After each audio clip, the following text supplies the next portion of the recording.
never ending. Can't give you what you need, oh no, no.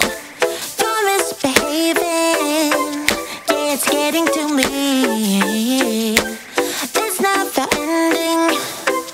You can give anything, so you can go, go, go.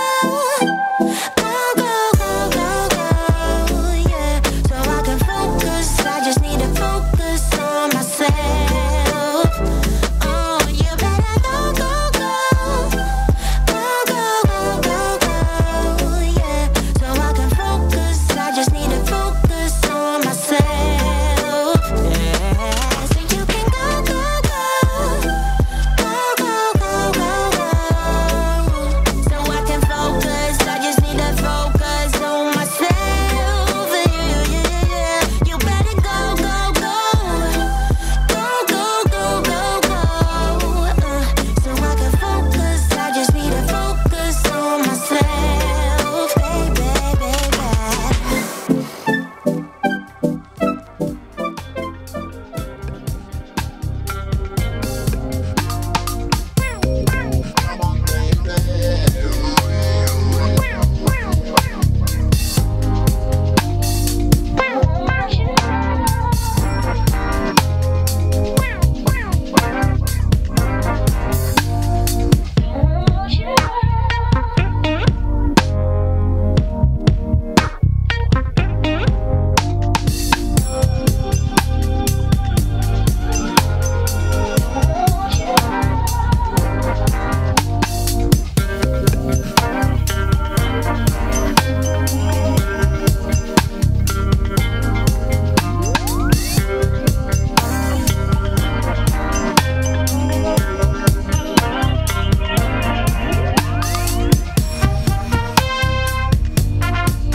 Hear it on the phone. If you got something to say to me, then say it to my face. What it's all about, why you're bailing out. Think you owe me an apology. Just say it to my face. You're sorry. You're so sorry. You're so sorry. You're so sorry.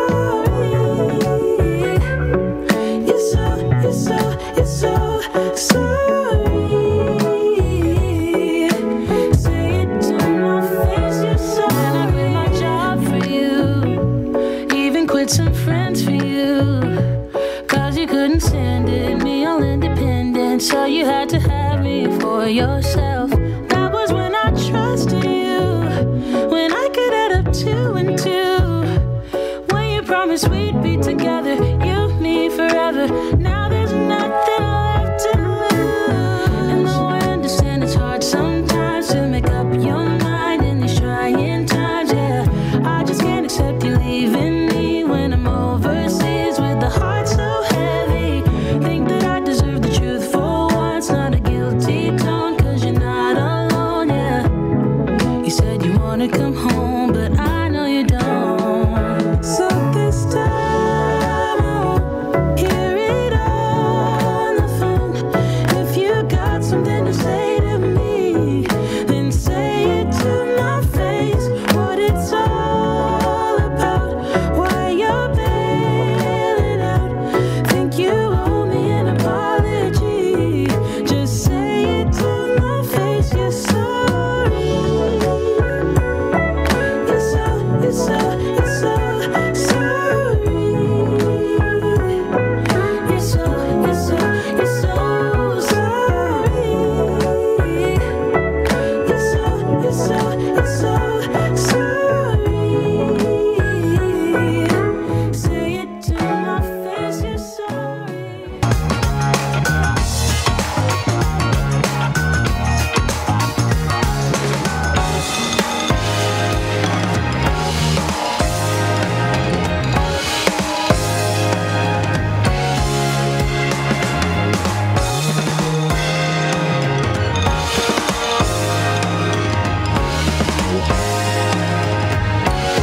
The Benjamin Dixon Show is only possible with listener support.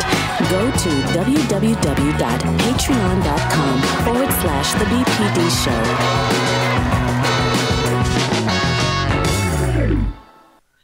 You know, there comes a time in your life when you try to balance. You try to find balance, and you try to balance your approach to how you handle reality around you.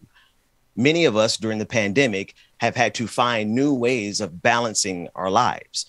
In fact, many of us have had to find a way of balancing than it is the lives of all the people who have died of COVID-19. How do you balance the rage against a political system that allows people to march up the steps of the Capitol on January 6th, meanwhile attacking critical race theory, or also known as American history?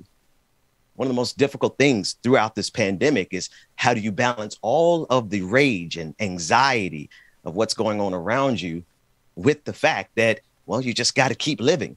You have to keep pushing. You have to keep persevering despite being angry about the reality, because it's hard to look around you. In fact, I would say it's impossible to look around you at the reality of what's happening in this country and not be outraged. It's difficult to simply be a Black person, as James Baldwin said, and look at the condition of Black people all around this country and not be outraged.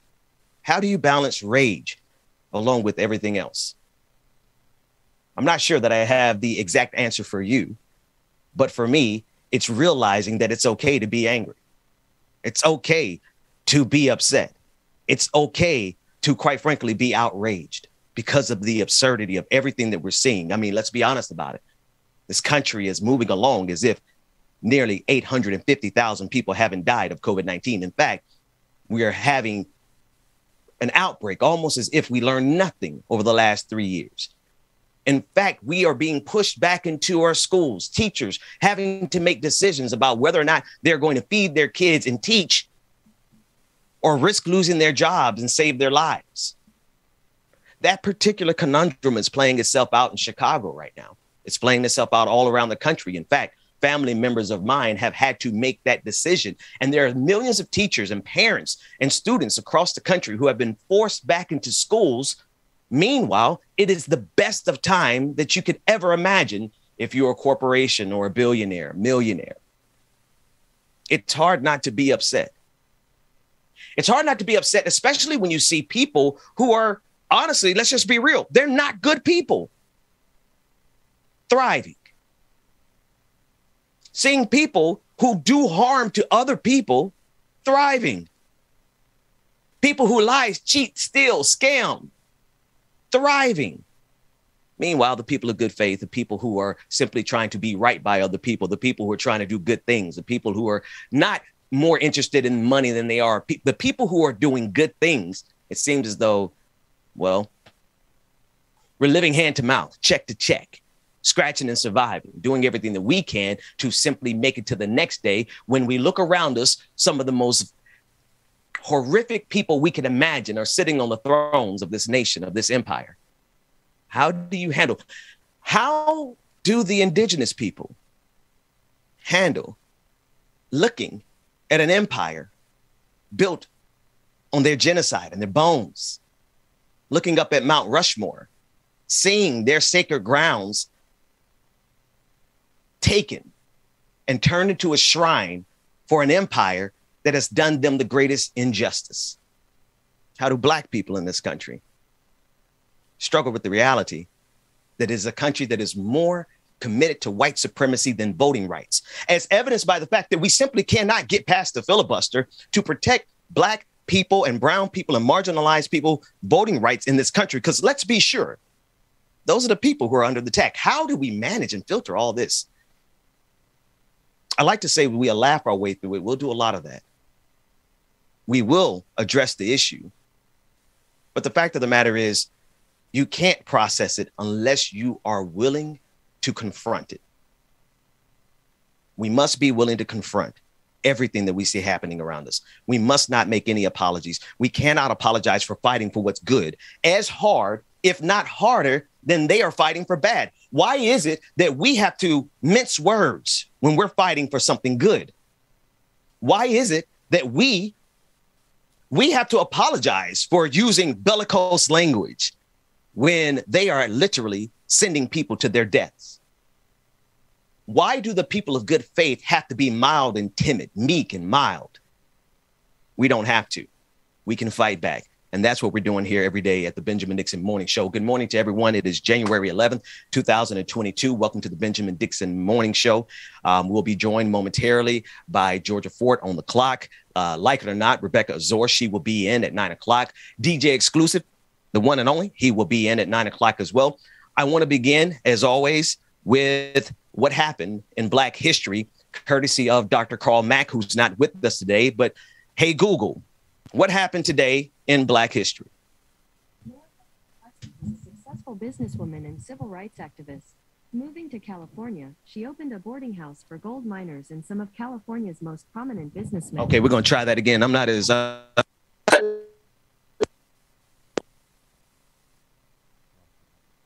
Let's do this. Is my microphone back?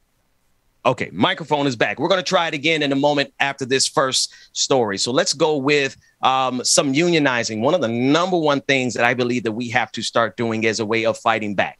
We'll circle back momentarily to Black history. We have to start showing solidarity. We have to start working with workers. We have to start showing the roots of the union movements and how we can overcome the problematic past to be able to use union strength to protect our workers. And I'm really talking, honestly, the clip that we're getting ready to show is about Starbucks. But every time I talk about unions, the first thing that comes to mind is the union efforts for the boys and girls over there at Amazon. I mean, our sisters and brothers and non-gender conforming individuals who are delivering our Amazon packages every single day. Whenever I think about the unionizing efforts, I think about the people who are struggling that look exactly like me. Black people who are delivering these packages, who are working in these warehouses, who oftentimes we find people try to divide the Black community from unionizing efforts. Well, there's a unionizing effort that is happening among Starbucks employees, and it's spreading throughout the country in Illinois, Colorado, Massachusetts, Ohio, and more. Starbucks CEO Kevin Johnson says the company opposes unionization, but told employees that they are the heartbeat of his company. Let's take a listen into this clip. A small group of workers making a loud statement as the Starbucks crew at a Buffalo cafe vote to form a union. We have proven that we are Starbucks. We are the heart of this company. Now, workers at 2 Boston area Starbucks are looking to do the same. In a letter to employees, the CEO of Starbucks said they oppose unionization, but remain committed to their employees, calling them the, quote, heartbeat of this company. It's very easy to consider yourself or to call your employees the heartbeat. What's difficult is doing something for them, especially during this pandemic when Starbucks is considered to be essential and workers are considered to be essential workers. The least that we can do is allow these essential workers to unionize, allow them the ability to organize against the corporations that have all the power. Listen, this is one of the reasons I'm a union supporter, right? I support unions despite the difficult history that we have with Black communities. Let's just be real. There's no doubt that there are union problems that existed and still exist. Nevertheless, when we are talking about organizing against major corporations that have billions of dollars at their disposal to do whatever they want with the lives of their workers, we got to put a pin there. And there's a big and the government is not stepping in to be a buffer to big corporations because everyone is afraid of big government, but nobody is afraid of big corporations. When that is the case, such as it is in the United States of America, we need unions. We need solidarity with unions. We need unions to go through their past and fix whatever is in the history, whatever the problems are. We know, we have it documented. We know about the racism problems, the lack of ability to represent Black people as much as you would other workers. That's fine. That's the past. But we have to have solidarity today because the people who are behind these barista lines, the people who are driving these trucks, the people who are in the warehouses, they're not just white people. Workers in this country are not just white people. The working class in this country is not just white people. I'm sorry, I didn't mean to turn up this early in the morning, but here we are. We'll laugh in a minute when the rest of the crew gets here. But the working class in this country is not just white people. A. Philip Randolph, one of the greatest labor organizers in the history of this country, a black man, right? We look at all of the efforts of black people through this country, and it has always been around labor because we are labor. We're not limited to labor, but we work. We work hella hard. We are the hardest working people in this country, if you ask me. And at the end of the day, without a union, our efforts are in vain. Because you do not have the ability as a single employee to fight back against a corporation that is demanding that you come into work during the middle of the pandemic, and they didn't even want to give you more than $1 an hour for hazard pay. You can't fight that on your own. Not all unions are good. Some unions are.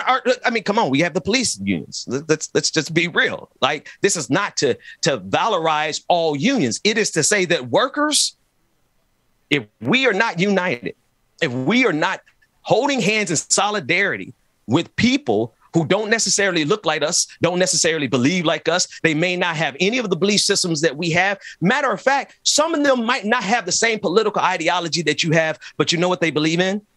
The fact that we have to unionize against corporations that have exploited labor since time immemorial. And they have shown us that in this pandemic, they simply do not care about your life.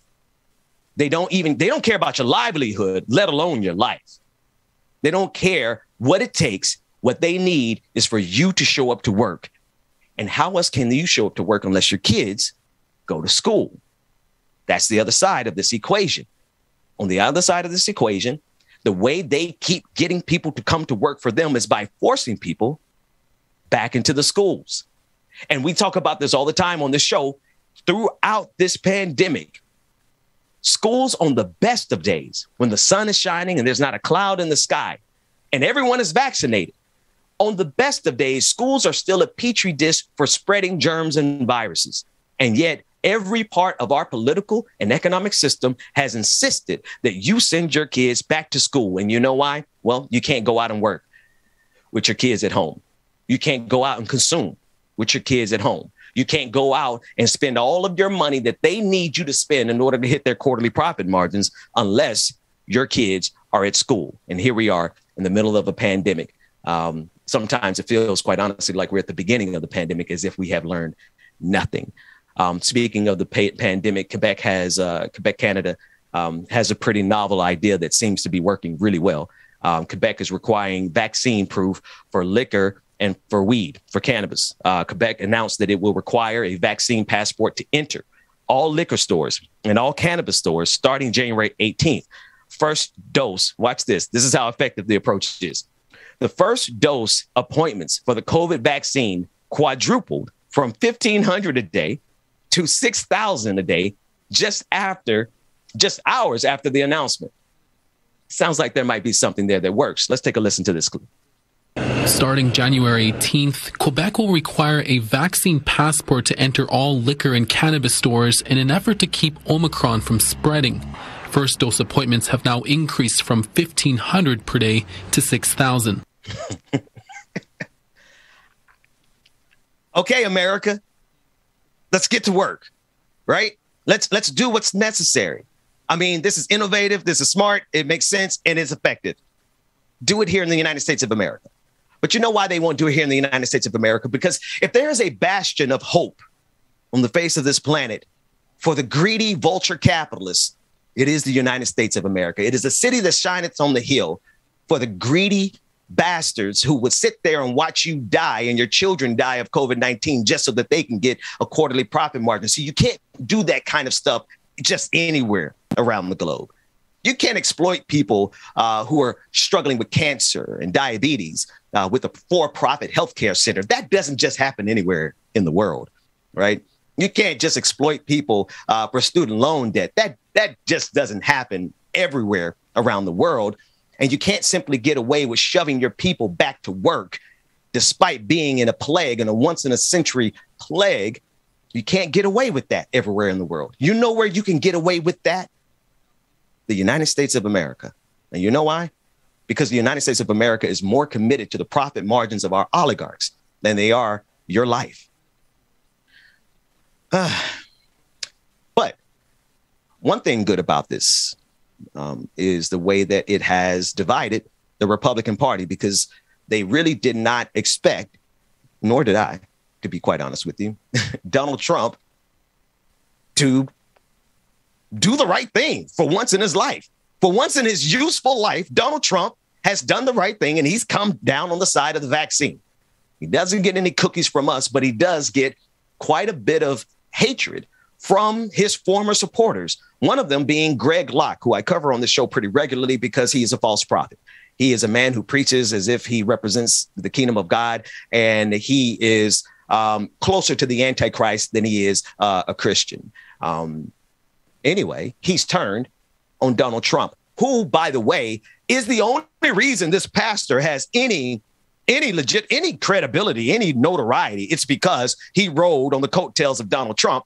But watch the divide in the Republican Party that is brewing simply because, well, Donald Trump might be an evil, insidious piece of crap, but he's one that wants you to get vaccinated. Take a listen in to Pastor Greg Locke. So I'm going to say something. I don't care how ticked off you get. I'm going to say something. Listen to me. Stop. Everybody say stop. Stop. Stop sitting on your butt and waiting for Donald Trump to do something in this nation. Stop it. Stop it.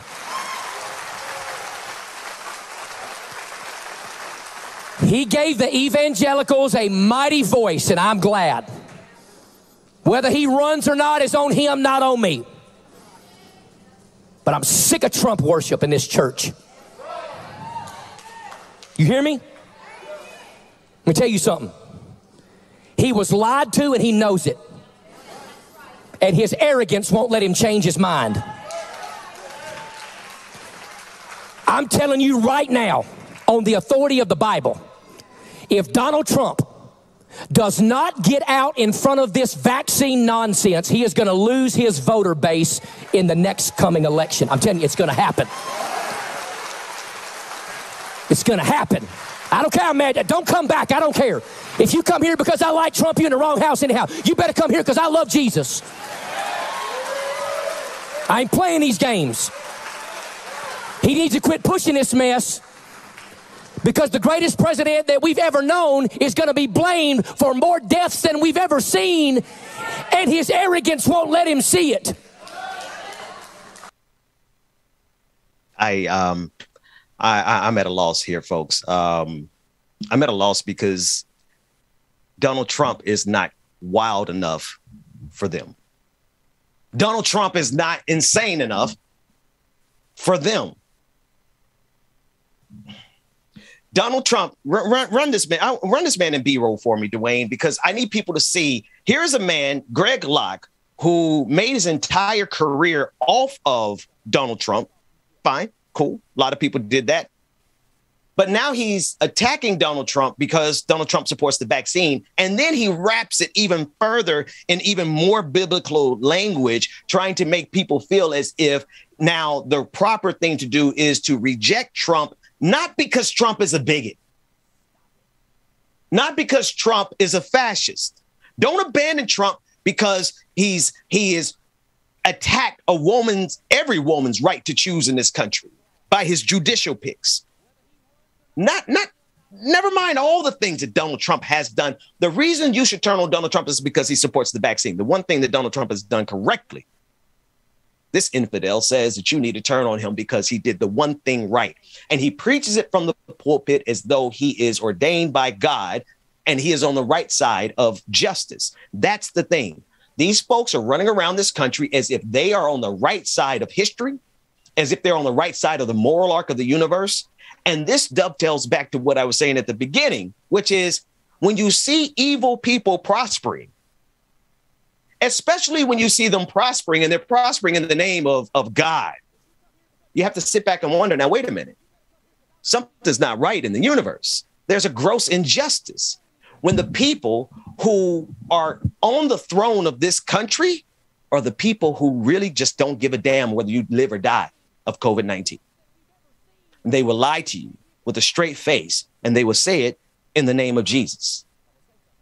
they would tell you that they're here in the name of the Lord and they're bringing their diseases. Literally, the track record of colonization throughout world history, they bring a cross and then they bring death. And we are at the apex of this idiocy. We're at the apex of this period in human history where what is required to maintain this hermetically sealed bubble of ignorance is death.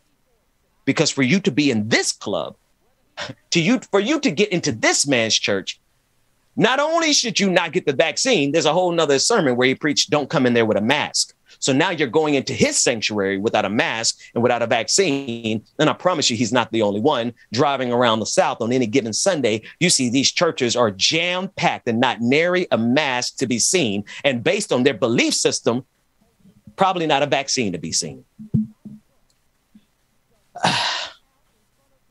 I don't think these folks are going to be satisfied until they've killed 1.5 million people here in the United States alone, because we're well over, I think, what are we at now, David? Like 4 or 5 million across the globe. So it's not just the United States of America that's suffering and reeling from our ignorance. It's a global pandemic of ignorance and greed. Now, listen, I've been saying this since day one of this pandemic, back in the days when it was just me. And actually, I had a bigger setup than this, but it was just me. And I'm talking about the truth of the pandemic 2 years ago. We're coming to 2 full years, working on 3 years of a pandemic where the truth has been out there since day one. We know that this country has put profits over people. And on top of that, it uses people like Greg Locke, evangelicals, all of this white supremacist Jesus, and they use it to not only maintain the level of bigotry and just downright racism that's necessary, but they use it to convince you to not get the vaccine and to die. Like, that's where we are, David. We're at the stage. 5 million deaths. How many on the global stage? 5.5 million. 5.5 million. Meanwhile, David, Africa, the continent, the African Union is begging to purchase the vaccine, right? So on the one hand, you have a global vaccine apartheid system where the global South, if it was not for nations like Cuba, would not have any vaccine because the United States is hoarding it. Now, this is not the fault of morons like Greg Locke, because he's not taking it. At least he's not telling his congregation that he took it. I'm quite sure he took it. This is because the profit motive that is at the core of everything, at the core of this healthcare system. And so we have this idiocy in front of us, Dave, this glaring contradiction, where on the global stage, you have nations and the entire continent of Africa pleading to be able to use their wealth and their money to purchase the vaccine. The United States is hoarding the vaccine, but about a good 30 to 40% of the United States, I don't know, I'm just pulling off the top of my head. If you think about the people you think about the 30% that always support Donald Trump no matter what, you got about the same amount of people who probably think that the vaccine has the mark of the beast in it or something, David. Good morning, man. How you doing? Good morning. I'm all right. I'm well. I think, well, for one thing, I'm confident that even 5.5 isn't accurate because I know that the numbers in the U.S. aren't accurate, especially when you narrow it down to specific states. There are certain states that either aren't reporting accurately or aren't reporting. And there's countries in the world worse that aren't reporting accurately. We have no idea what's going on in North Korea. Brazil has been anti-science pretty much the whole time. So that figure is definitely Bolsonaro. So the figures are and Russia's grappled with it.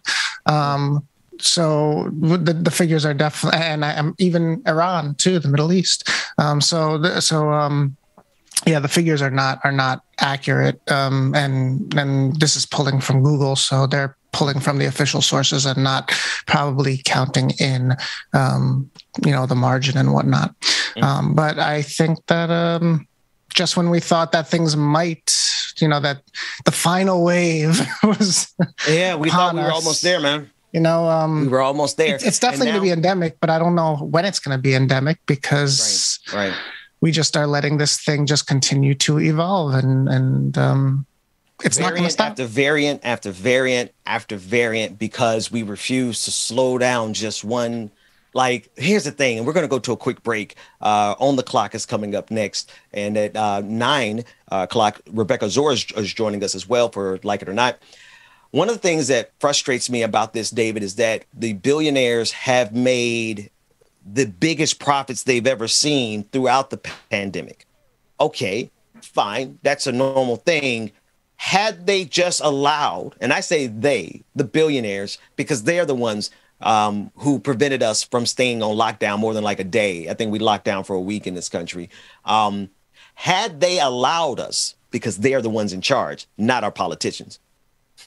Had they allowed us to lock down for 2 months, they still would have made the most profits that they have ever seen in their lifetime. They still would have broken all the records. Elon Musk still would have been the richest man in the world. Delta Airlines still would have been making the money that they're making, but that was not enough. And so now we're in a situation where, well, we hope that it does become endemic one day. Right? We hope that we can transition from this pandemic stage where it's a novel virus and so many people are dying. We hope that we can get to some normalcy, but we could have got there already if not for these greedy corporations and billionaires who refuse to let this country shut down for more than a week when we should have shut down for a good quarter. Anyway, let's go to break. When we come back on the clock right after this, we'll be back with more on the Benjamin Dixon Morning Show. I could really use a change of scenery. Yeah. Everybody smoking all the greenery. Yeah. Close the match 'cause they were handed down to me. But I'm still fly, I know. I'm still fly, let's go. It could all be worse, I could be a hater like you. It could all be worse. Pills to make the man, but that poison's gonna kill you. From the inside out. So right now, say it with your chest now, say it with your chest now. I'm young, I'm free, can't nobody take me here and now. It's my time to run it out. It's my time, it's my time to ride it. I'm young, I'm free, can't nobody take me here and now. It's my time to run it out. It's my time, it's my time to ride it out. It's your time, oh. Cheers to all the haters, 'cause you proved to me that rising to the top was my destiny. And you can see whatever from behind me, but I'm still fly, I know. I'm still fly, let's go.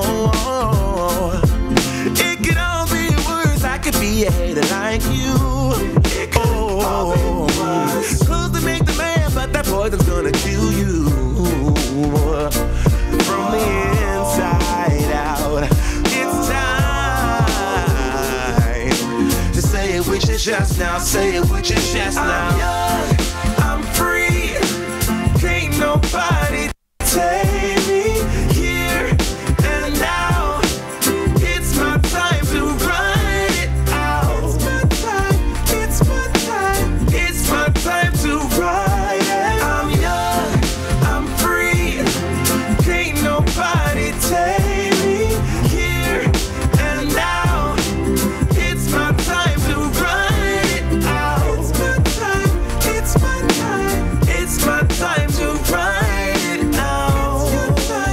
It's your time, oh. If you're on the bus, say yeah. If you're on the train, say yeah. If you gotta walk, say yeah. Everybody's going somewhere. Young or old, I really don't care. Life has never really been fair. So put your fist up in the air. Say yeah.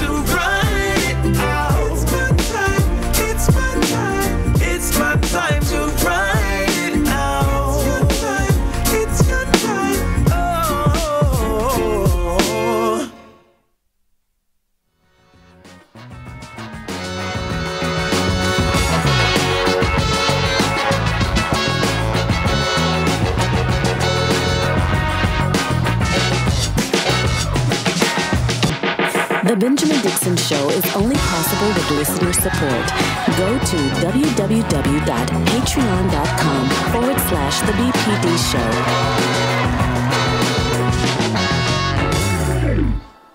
Welcome back to the Benjamin Dixon Morning Show, January 11th, 2022. Coming up at 9:15, we will be speaking with Olurin. She's a public defender from New York, and she is on the front line of what's happening at Rikers. And she's also on the front line of what's happening in the school to prison pipeline. We'll be discussing that and so much more during the Like It or Not segment. But first, we're on the clock with investigative journalist Georgia Ford.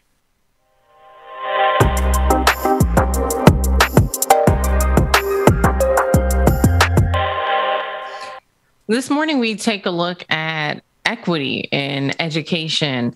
As the achievement gap continues to persist, we turn to Florida, where Governor DeSantis is making some decisions, Ben, that are not necessarily helping children of color. And this is significant because that achievement gap has been something that has existed in this country, I want to say for decades, if not since its inception. And so while we would hope our politicians, our community leaders are advocating for different measures, resources to be deployed that would help eliminate that achievement gap, it feels as though, specifically in Florida, they're doing quite the opposite. Absolutely. Good morning, Georgia. Ron DeSantis is, I don't quite have the name or the word to describe him. He is simultaneously buffoonish, but very, very calculated in how he approaches his position as governor of the state of Florida. In this next clip, you're going to see him express that it is an issue of liberal educators who are teaching kids to hate this country. And the context is within the critical race theory discussion that we've been talking about for some time now. And that's been the number one thing that Republicans want us to be afraid of. And that's basically learning about what this country did to Black people in this country. That said, let's take a listen into Ron DeSantis as he explains how any random parent will be able to inspect curriculum and sue these schools who are already strapped for resources. Take a listen in. Political agenda is they want these kids to hate this country. They want them to reject our founding, our institutions, and they want to replace that with their leftist ideology, which would obviously be disastrous for this country's future. So the stakes are very high on that. But there's a problem when you can say it, you can't do it. But what if they defy you? What if they're doing it? And so what we're going to be doing in this upcoming legislative session, we're going to give parents the ability to go in and get legal relief if they're not following our state standards with respect to history and government. And I think empowering parents to be involved, making sure parents have a right to inspect the curriculum. And it's not just about critical race theory. I mean, there's a lot of other inappropriate content that can be smuggled in by public schools. And in some parts of the country have it way worse than Florida in that regard. So parents, this idea of parents don't have a right to be involved. And that's what he's trying to call forth an army of parents to go after teachers who, and honestly, Georgia, at the end of the day, it really can boil down to something as simple as a parent not liking a teacher and then instituting one of these lawsuits. So as you stated at the beginning, Ron DeSantis is really striking at the heart of what's in the best interest for our children. You know, think about this, Ben. What was the name of your favorite teacher when you went to school? The first one that comes to mind is Miss Hobbs. Miss Hobbs. Imagine second grade. Imagine Miss Hobbs being taken to court, being sued by Karen herself, simply because Miss Hobbs is good with the Black kids. Imagine that, because to me, I mean, when you take away the veil, when you really look at what is behind this, Governor DeSantis he's guising this bill saying, oh, liberal educators can be punished. Liberal educators can be sued. They're teaching our children how to hate our country. You're opening up the door for a class of people, educators who are already overworked and underpaid, Right. And now you're saying that lawsuits can be brought forth against them. Are the schools going to provide insurance? Are the schools going to provide legal aid? Because think about Miss Hobbs. Did she really earn enough money to be able to legally defend herself? That's right. Because she was the student that was providing the extra attention or care or compassion to students. And specifically, it sounds like students of color. But now teachers like her, teachers like Mr. O'Neill, the teacher who taught me how to balance a checkbook, even though that wasn't a part of the curriculum. Oh, no, he's going off of the approved curriculum, teaching kids things other than what's on the curriculum. Let's sue him. That's right. Now that's what's going to happen. That we're going to see a whole new wave of Karens who are going to feel empowered that they can come after educators, whether it's because they don't agree with what they're teaching in the class, whether it's because they don't like them, simply as you pointed out earlier. That's right. That's right. And the answer is no. I mean, I taught for quite a few years before this, and I stopped teaching because the pay was not commensurate with the amount of labor. It was a mathematical calculation for me. The amount of hours that we had to spend as teachers beyond the 9 to 5 or whatever our shift was for our grade. Teachers don't make enough money to handle lawsuits. They barely make enough money to do what they're currently doing and keep their lights on. And that's exactly what Ron DeSantis is counting on here. He's counting on teachers being so intimidated. It's called the chilling effect. He wants the chilling effect to be so intimidating that teachers would never think about teaching something other than Christopher Columbus sailed the ocean blue in 1492. Well, and really, what is this response to? This is a response to the controversy surrounding CRT. And this is a response not to the needs of the children and the students or the parents. This is a response to uphold white supremacy. That's right. That's exactly right.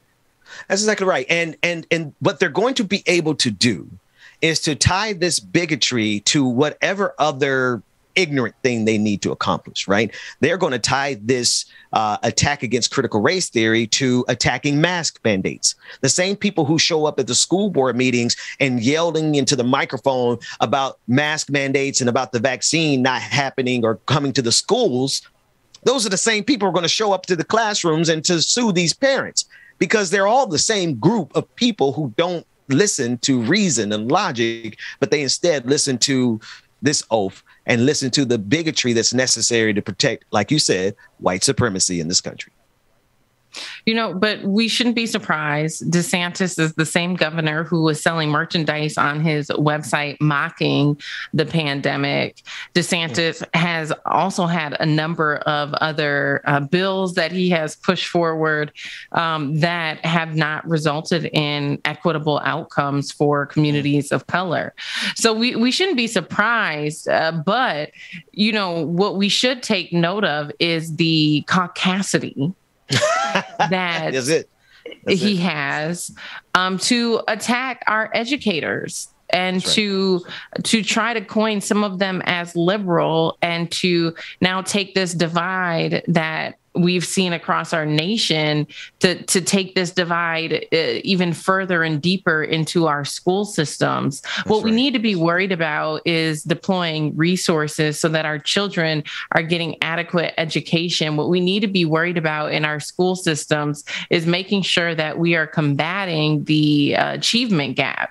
That's what we should be looking at. We should be looking at the graduation rate, if anything, and asking ourselves, how can we ensure that our children are making it across the finish line and being teed up to go on to further their education in college?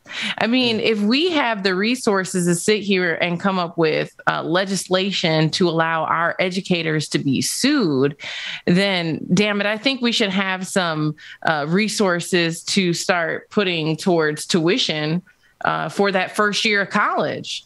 It just, to me, it's frustrating to see that this politician specifically is using his time, his political platform, and taxpayer dollars. That's right.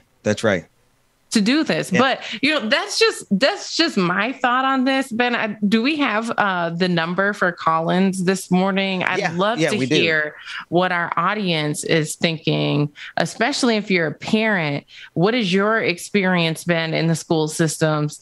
And do you think that we should move our education system to a place where educators can be sued?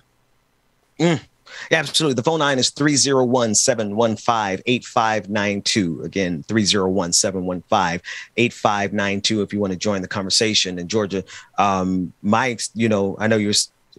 experience is I had to pull my kids. I'm homeschooling my kids right now, me and my wife, because of many things, primarily the pandemic.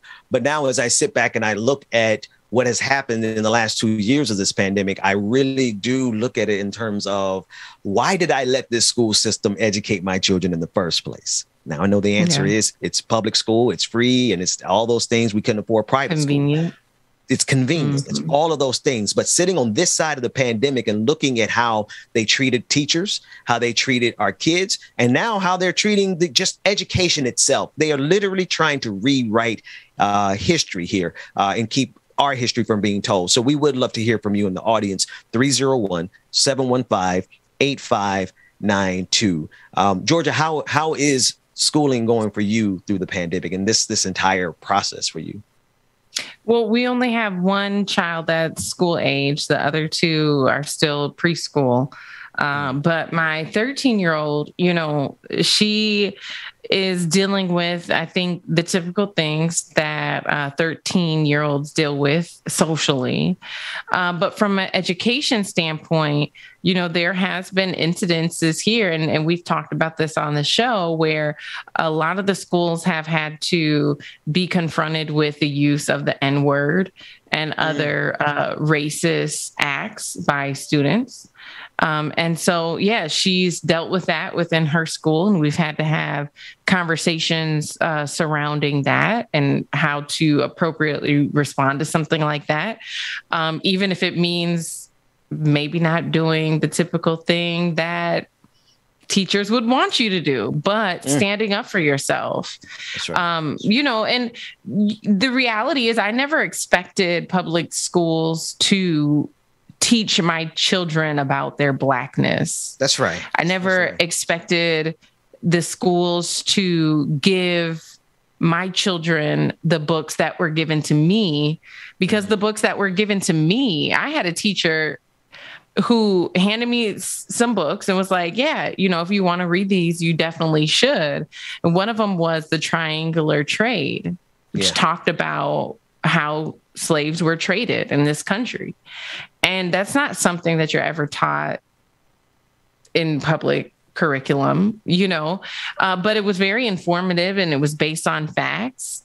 And it made me truly understand how our country got to where we are today, That's right. And so I just can't imagine a lawsuit being brought forth against that teacher for sharing information about my identity, about who I am, about the truth about this nation.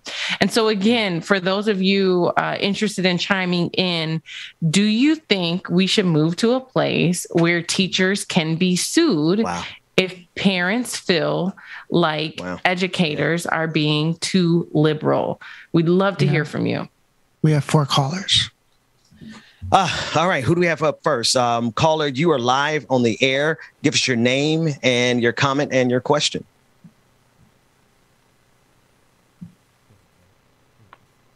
Oh. That's you, caller. Hey. You're live on the air. Is that me? Hello? That's you. Good morning. What's your Kristen name? from Tennessee. Kristen from Tennessee. Good morning. What's on your mind? Hey, so about the whole suing schools, I think that's obviously a bad idea. And I'm from Tennessee, and our legislator has been pumping out all these bills that are affecting public schools. And it seems to me that they are just doing everything they can to end public schools. And they've been trying, the GOP's been trying this forever. It's like go to charter schools and in private schools, and it's just awful. Yeah. No, thank you so much for that call. Georgia, that is something I honestly, as a teacher, I taught at a regular public school, and I taught at a couple of charter schools, and you can see the redirection of resources from public schools to charter schools. But a lot of times, some of those charter schools are struggling themselves. You want to keep pushing through. Next caller, David, who do we have next? Dwayne, do we have the next caller ready yet? All right. Tell you what, we'll give them a second. While we switch out our callers, I do want to go to the other side of this, Georgia, for 1 second. And there's a couple of tweets that we'll get to after this next caller that really outlines it's more than just critical race theory that they're attacking here, right? They're going for the whole progressive ideology, the idea that anything about the environment, they're going against green, renewable energy education. They're trying to really undercut every bit of progress they can. So we'll get to those tweets in a minute. Caller, you're live on the air. What is your name, comment, and or question?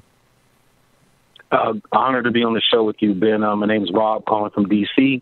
I'm a child of educators. My parents were teachers. Vice principals, and my mother even started early childhood education in Washington, D.C. So I have a strong, interest in education. The concept that they're proposing is nonsensical from the simple standpoint that you have how many parents involved in a school. You're telling me you're going to get hundreds of parents to come to a consensus on a curriculum, and then what are their backgrounds? So, I mean, the concept is nonsensical to even begin with. And again, as a child of educators, it's not even possible. I've seen it. I've been in the classrooms. I know how much teachers invest in just coming up with supplies for kids. So the concept of suing student teachers is ridiculous. But the concept of having parents weigh in on curriculums, you don't write the curriculum, go to a private school that has a curriculum that you love. Leave public schools, have a standard of education, and go with it. That's right. That's right. Thank you so much for your call this morning. Thank you. Have a great day. No, he's spot on, Georgia. What do you, it is, even hearing you pose the question, right, made me feel the way the caller just felt. Yeah. I mean, it is. I mean, we can't be surprised. This is DeSantis, but for the sake of broader society and respecting the fact that we all have different opinions. I do think that it's important to say, okay, well, who does this serve? Who are we serving? And to get a poll, especially of our community here. And that's why it's so important to hear from you all of what are your thoughts on this? How are you seeing this? What has your experience been? Are there incidences or experiences where something like this might make sense? To me, I don't see it. And Ben, I know your experience doesn't match up with this being something that would be productive. But then how does somebody like DeSantis get into the position that he is in? Is Florida that much different? Is the community he's serving that much different? That they really do feel like this would be beneficial, that this would help advance their students' education? Or is this a matter of legislation that would help uphold white supremacy? So before we go to the next caller, and I think Ben is coming back in a moment, I wanted to go, and Ben might actually be back with us now, so we can probably go to at least one or two of the tweets on Mississippi just to kind of put that into the conversation, because what they're doing down there is just, is following in pattern. Ben, do you want to read them more? Yeah. I'm back, and apologies to everyone for that. It is a Twitter thread that we saw last night that I think actually kind of puts a nice pin focus on where we need to drill down from Black Poe. a whole bunch of numbers. You know how these usernames goes. But this is what they said on Twitter. They said in Mississippi, the whitewashing of history is happening in real time. The Mississippi Department of Education is proposing some changes to the social studies curriculum, and it really isn't being talked about enough. I've gone through the proposed changes, and here are some of the highlights. So this is what's happening in the curriculum in Mississippi. In kindergarten, no more defining rights and responsibilities of citizens. Just define what a citizen is. Not that you have rights and the responsibilities, but that you are a citizen of the United States. Instead of recognized ways people celebrate their diverse cultural heritage, the proposal says to identify types of diversity in the classroom. I want to keep going. Just one more, and then we'll take the whatever callers we have left.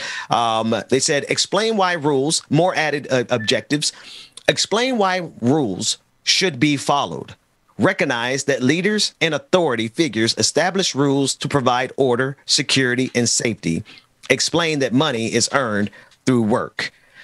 Georgia, it's not just the critical race theory. It's not just the whitewashing of racism and white supremacy and slavery. They're going for the full democratic experiment. They're trying to instill into our kids' minds that fascism and authoritarianism and complete and total totalitarianism and control over your lives is okay. So I think they're starting with critical race theory, but they're going all the way to undermine democracy. You know, and if it wasn't for corruption, then maybe we would be able to trust that political leaders really do have our best interest at heart. But I mean, when you look at the track record of this country, every time you take back the veil, it seems as though most of our political leaders lack integrity. So how can we blindly trust those who have not been doing what is best for us? Maybe, you know, in public, they put on a good show, but behind closed doors, we continuously see the outcomes that are being produced by their decisions. And when you look at all of the disparities, they're not equitable outcomes. This isn't just by chance. You know, and so I guess that's why, for me, this conversation about DeSantis is important. Who is he serving? Is this really something he's bringing forth because his constituents asked for it? Is this something he's bringing forth because he truly feels like it's going to be what's best for the students in his district? Or is this something that he's doing simply to uphold white supremacy? That's right. So That's right. Our last caller, but not to cut you off, the last caller for this morning will be Roller Dragon whenever you guys are ready. Okay. Thank you, David. Roller Dragon, you're live on the air. What is your name? We have your name. What's on your mind?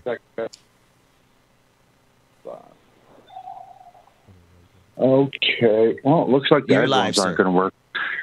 Hey, what's we going can hear on, you loud guys? and clear. This is Roller Dragon. How are you, man? What's on your mind? I am literally amazed at the tweets that you just uncovered right there, because it solidified something in my head that really I didn't expect them to act on so quickly.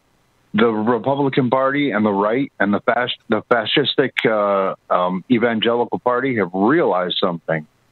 They can't change adults. They have to start young. They are taking it from base principles and trying to build this society from the ground up. This has got to be stopped. I don't know how. Absolutely. I don't know what devices we can use or what type of legislation we can pass. Obviously, we've seen that legislation does absolutely jack all for what we needed to do. We need something concrete that's going to stop this, because when you start playing with the truth of history, you end up in places like we are now. Yeah. And right now, we are in a very dangerous spot. Think about this. And I hate making these comparisons every time I freaking call. When you look at Germany and what Hitler did with the youth of that country, and from then up to completely bamboozle an entire population about a false religion, a false background and a false backstory, and how successful he was at doing it, to the point where they invaded the rest of the world. That's what these totalitarians want. They want that power. Don't know why. Roller Dragon, thank you so much for that call. Georgia, that part. You're welcome.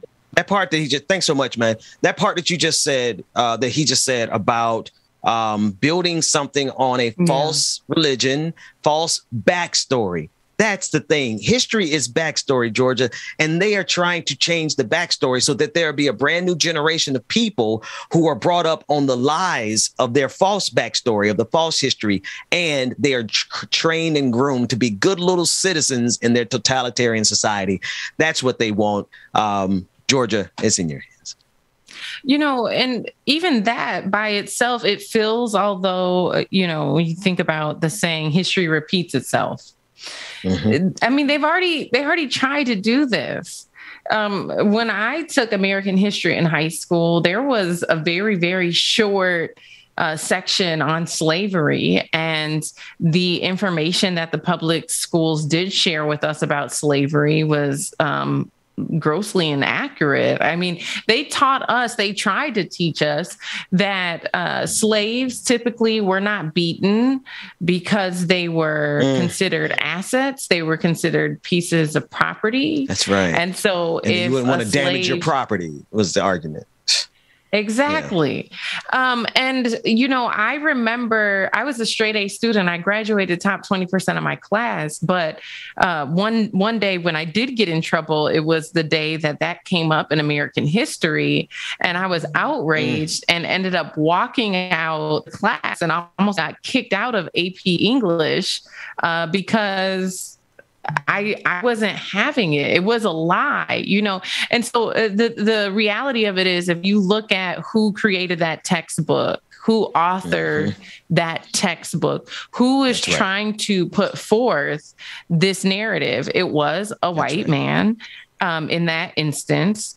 And so there's been reports of similar curriculum being taught across the country. So it's not necessarily a new idea try and erase history.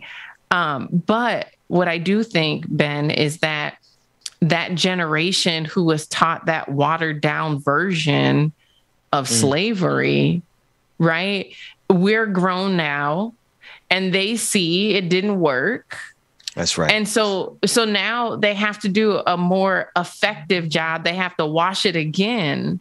You know, because they didn't wash it enough. They, I guess, maybe decided, let's keep a little.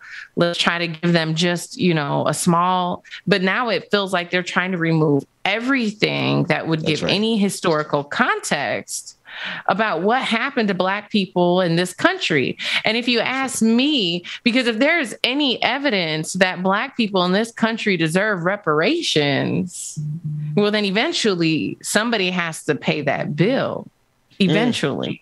Or at least we have a case that we can keep making for that. But if they erase the evidence, if they erase the history, how do your children's children advocate for reparations? That's right. How do they advocate for it? That's the entire plan right there, Georgia, is to they're willing to wait. I'll put it like this. If we look and see how methodical and how patient they were executing their 50-year plan to undo Roe versus Wade, right? They took 50 years to be in the position that they're in now, to strike at the core of Roe versus Wade. What's another 50 years to strike at the entire concept of democracy and freedom in the first place, right? I believe that's what they're trying to cut to. And they know they could bigot their way right into fascism. Well, this has been a very powerful conversation, and I want to thank those who called in this morning. If we missed any people who called in this morning, feel free to DM us or leave your comments in the chat. But, you know, ultimately, I conclude here, Ben, that DeSantis is not making a decision here in regards to education that serves his constituents. I think he's making a decision based on his own opinions and based on those of his buddies in the GOP who have an agenda. Yeah, absolutely, without a doubt. And at the end of the day, when this pandemic is all done, and I'm shifting to the pandemic because it's the same type of lies, same type of propaganda, same type of agenda. There's something, there's a force, there's people, there's money at play that's pushing the same fools who want to attack real American history into attacking basic steps to protect ourselves from the pandemic.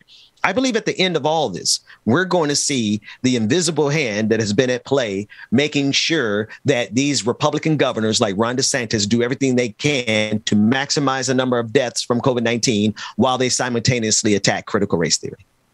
That's right. Well, Ben, what's coming up on the Benjamin Dixon Morning Show? Coming up next, we have, like it or not, DJ Exclusive is in the house. Rebecca Zor is coming in, and we're going to be joined by public defender Olurin from New York City. We're going to be talking about Rikers and the school to prison pipeline. That's all coming up next on the Benjamin Dixon Morning Show.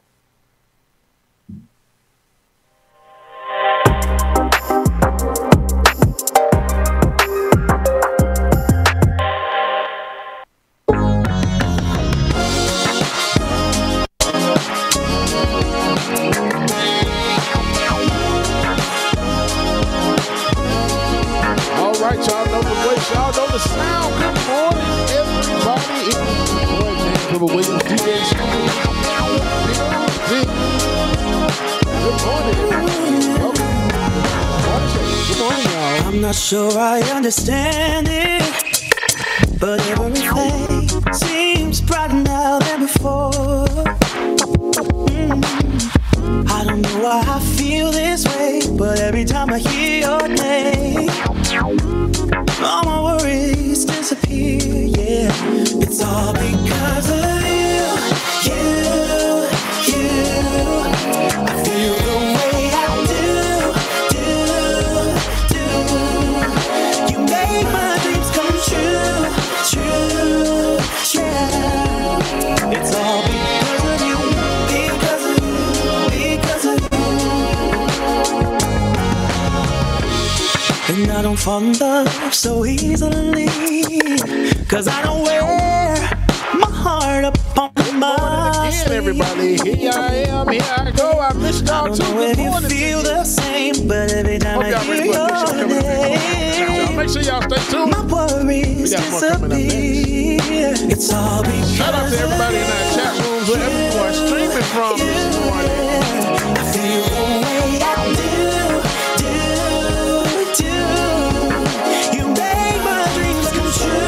Good morning, Mama and Daddy. I see y'all in the chat room this morning. Good morning, y'all.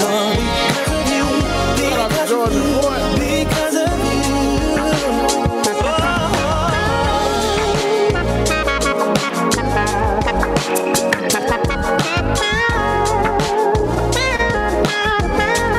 Esther Rocha, good morning. Courtney, good morning to you. Juanita and a heart. Blue bird on my shoulder. Alicia. Promises manifest the same, right? Mark S, what's going on, brother? Laura Estrada, good morning. KT Shock, good morning. Laura Estrada. Adrian, good morning. Brittany Woods, Amber Layla, good morning to you. Six Dragon Daddy, what's going on, brother? Big City Socialist, Cypress. Brother Tiger, what's going on? Iris, good morning. Kareem. Roller Dragon, thank you for calling in this morning. Good morning to you. Lunch break, hot take. Good morning. Miss Nuru, good morning to you. That's right. Olay is coming up next, so make sure y'all stay tuned, man. Y'all don't want to miss this. Noah, good morning to you. Shout out brother Chuck Diesel, man. Ryan, good morning to you as well. I could really use a change of scenery. Infinite content. What's going on, brother? Everybody's smoking all the greenery. Close the match, they were handed down to me. Angela Newman, what's going on, Angela? I'm still fly, I know. Al Boogle. What's up, Al? I'm still fly, let's go. Jamie, good morning.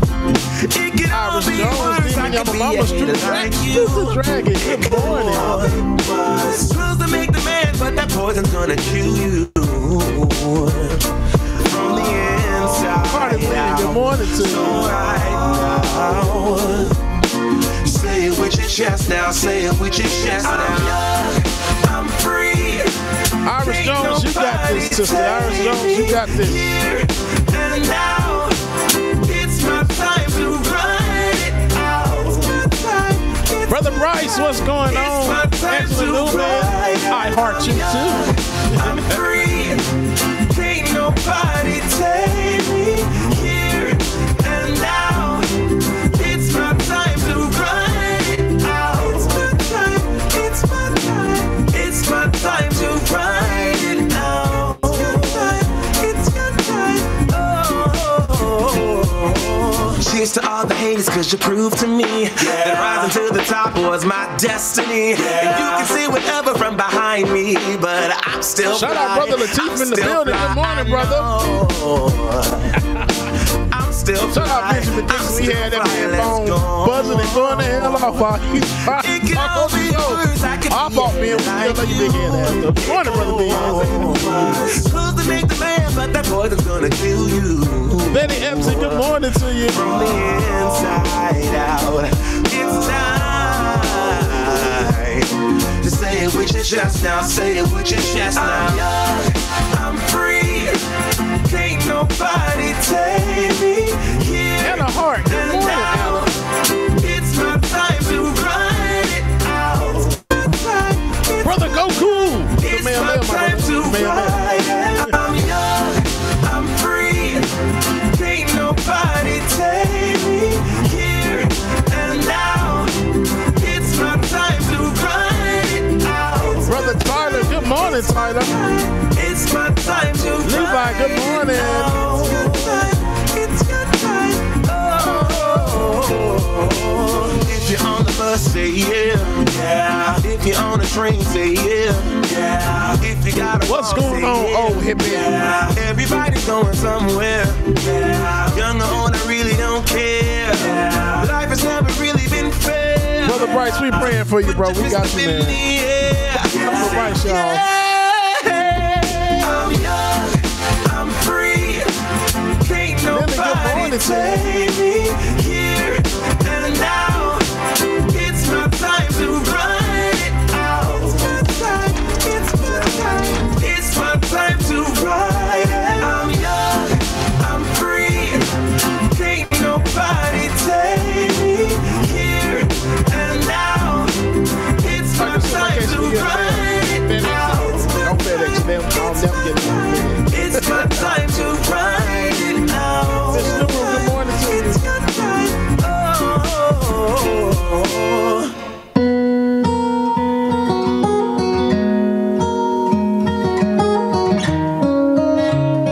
Rasheed Knowles, good morning. Tell him I need my money right now. Probably the juice they stole out my crown. Sorry to tell you, I know my value. I'm gonna recoup it, but don't waste my energy, my energy. I don't got much, don't be wasting all my energy. Keep it tight, don't let nobody get close to me. My heart is right, don't question my integrity. No, I thought we would be just fine, and I thought your heart was like mine, but let me find out. You can go around throwing shots, running plots. Come on, man, tryna block my blessings, but no need for comparisons. What's from me won't be from me. Yeah, I'ma go through just to grow. Okay, you want the song or you want another song? What you been saying about me? Jeremy Wayne, you want the song or you want another song? Tell him I need my money right now. Brought me the juice, they stole out my crown. Sorry to tell you, I know my value. I'm gonna recoup it. Don't waste my loyalty, my loyalty. I let you in and back then because I couldn't see, but now it's clear you ain't ever been true to me. My intuition ain't never lied, I had to leave. Handle your business, do what you think you need to do to get your revenge, but you won't break. Hey Dwayne, why are you working at that? I got a question for you. Point of no return, I'm on a mission. what happens when you eat aluminum foil? Been only for comparisons. What's wrong? You sheet metal. Yeah, I'ma go through just to grow through. But baby, what you owe me for, I make what you've been saying about me true. Tell them I need my money. Oh, now I can't wait.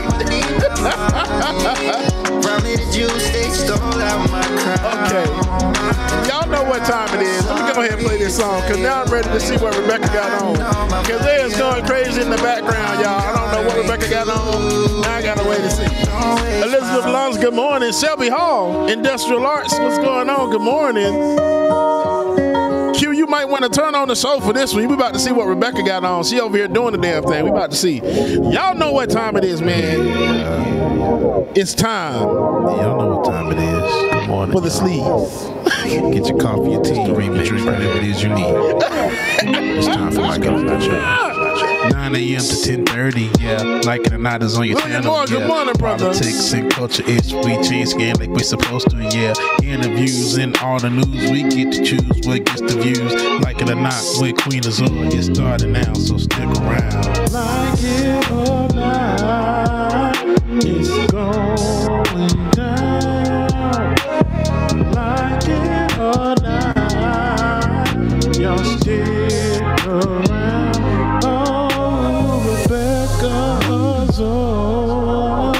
It's coming through. Looking like one of the doo-wop sisters. You know she had a good story for you. Oh, Benjamin, that's my dog. This is his show. He's a politics bro. Yes. Somebody brought this to my attention. And I said I was going to do it. I was going to juxtapose the song. But it sounds like Aaliyah one in a million. And I'm like, damn, it sure do. Y'all know who I am. Is a one. I stay dropping them jams. Like it or not. Hollywood, good morning. It's going down. So I did write a jam. Like it or not. Y'all stick around. Oh, like it or not, it's starting now. Like it or not. Oh, down. Like it or not, with Benjamin Dixon starts now.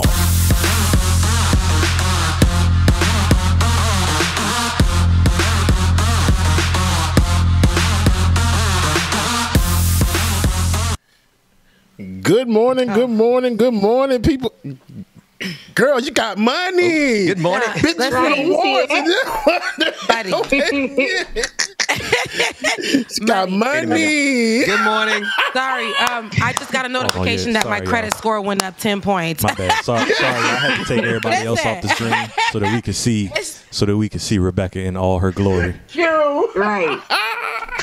Yeah, Rebecca. Come on, Fur. Rebecca, you need to stand up and walk. Rebecca, get up and walk. Rebecca, get up and walk. Y'all don't want me to get up and walk. Give them looks. Rebecca, yes, get up and walk. She about to do it, though. She about to do it.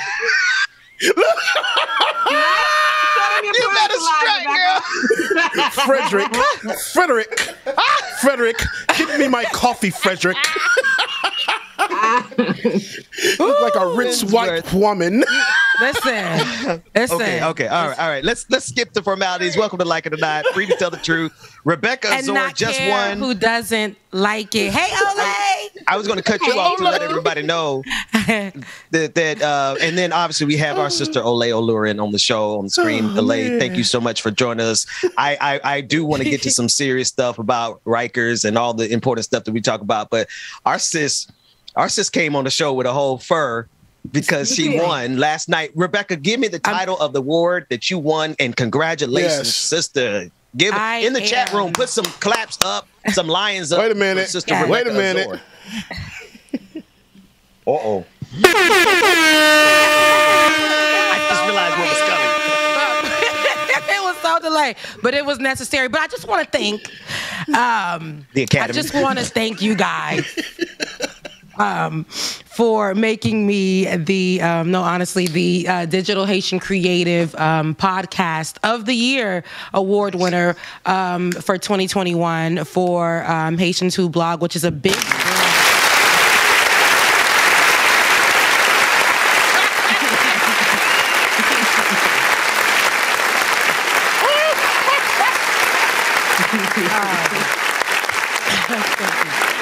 so it's great to represent my community. Honestly, been doing this for God knows how many years. Got some awards, but this one means a lot to me because I really, really, really, really love that I can represent my Haitians in doing in politics, right? And having a conversation and being real as hell, just being around a lot of people who are real as hell, but be able to tell the stories and for them to understand it, not only right here in the U.S., you guys, but in Port-au-Prince and Jérémy and Gonaïve and Okap and Haiti.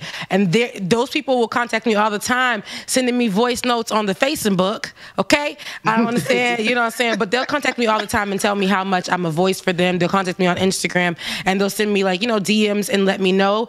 And for me to be a part of that and for me to be able to shine a light on them and us, that is amazing to me. So I'm happy. I'm blessed. I'm happy. I'm thankful.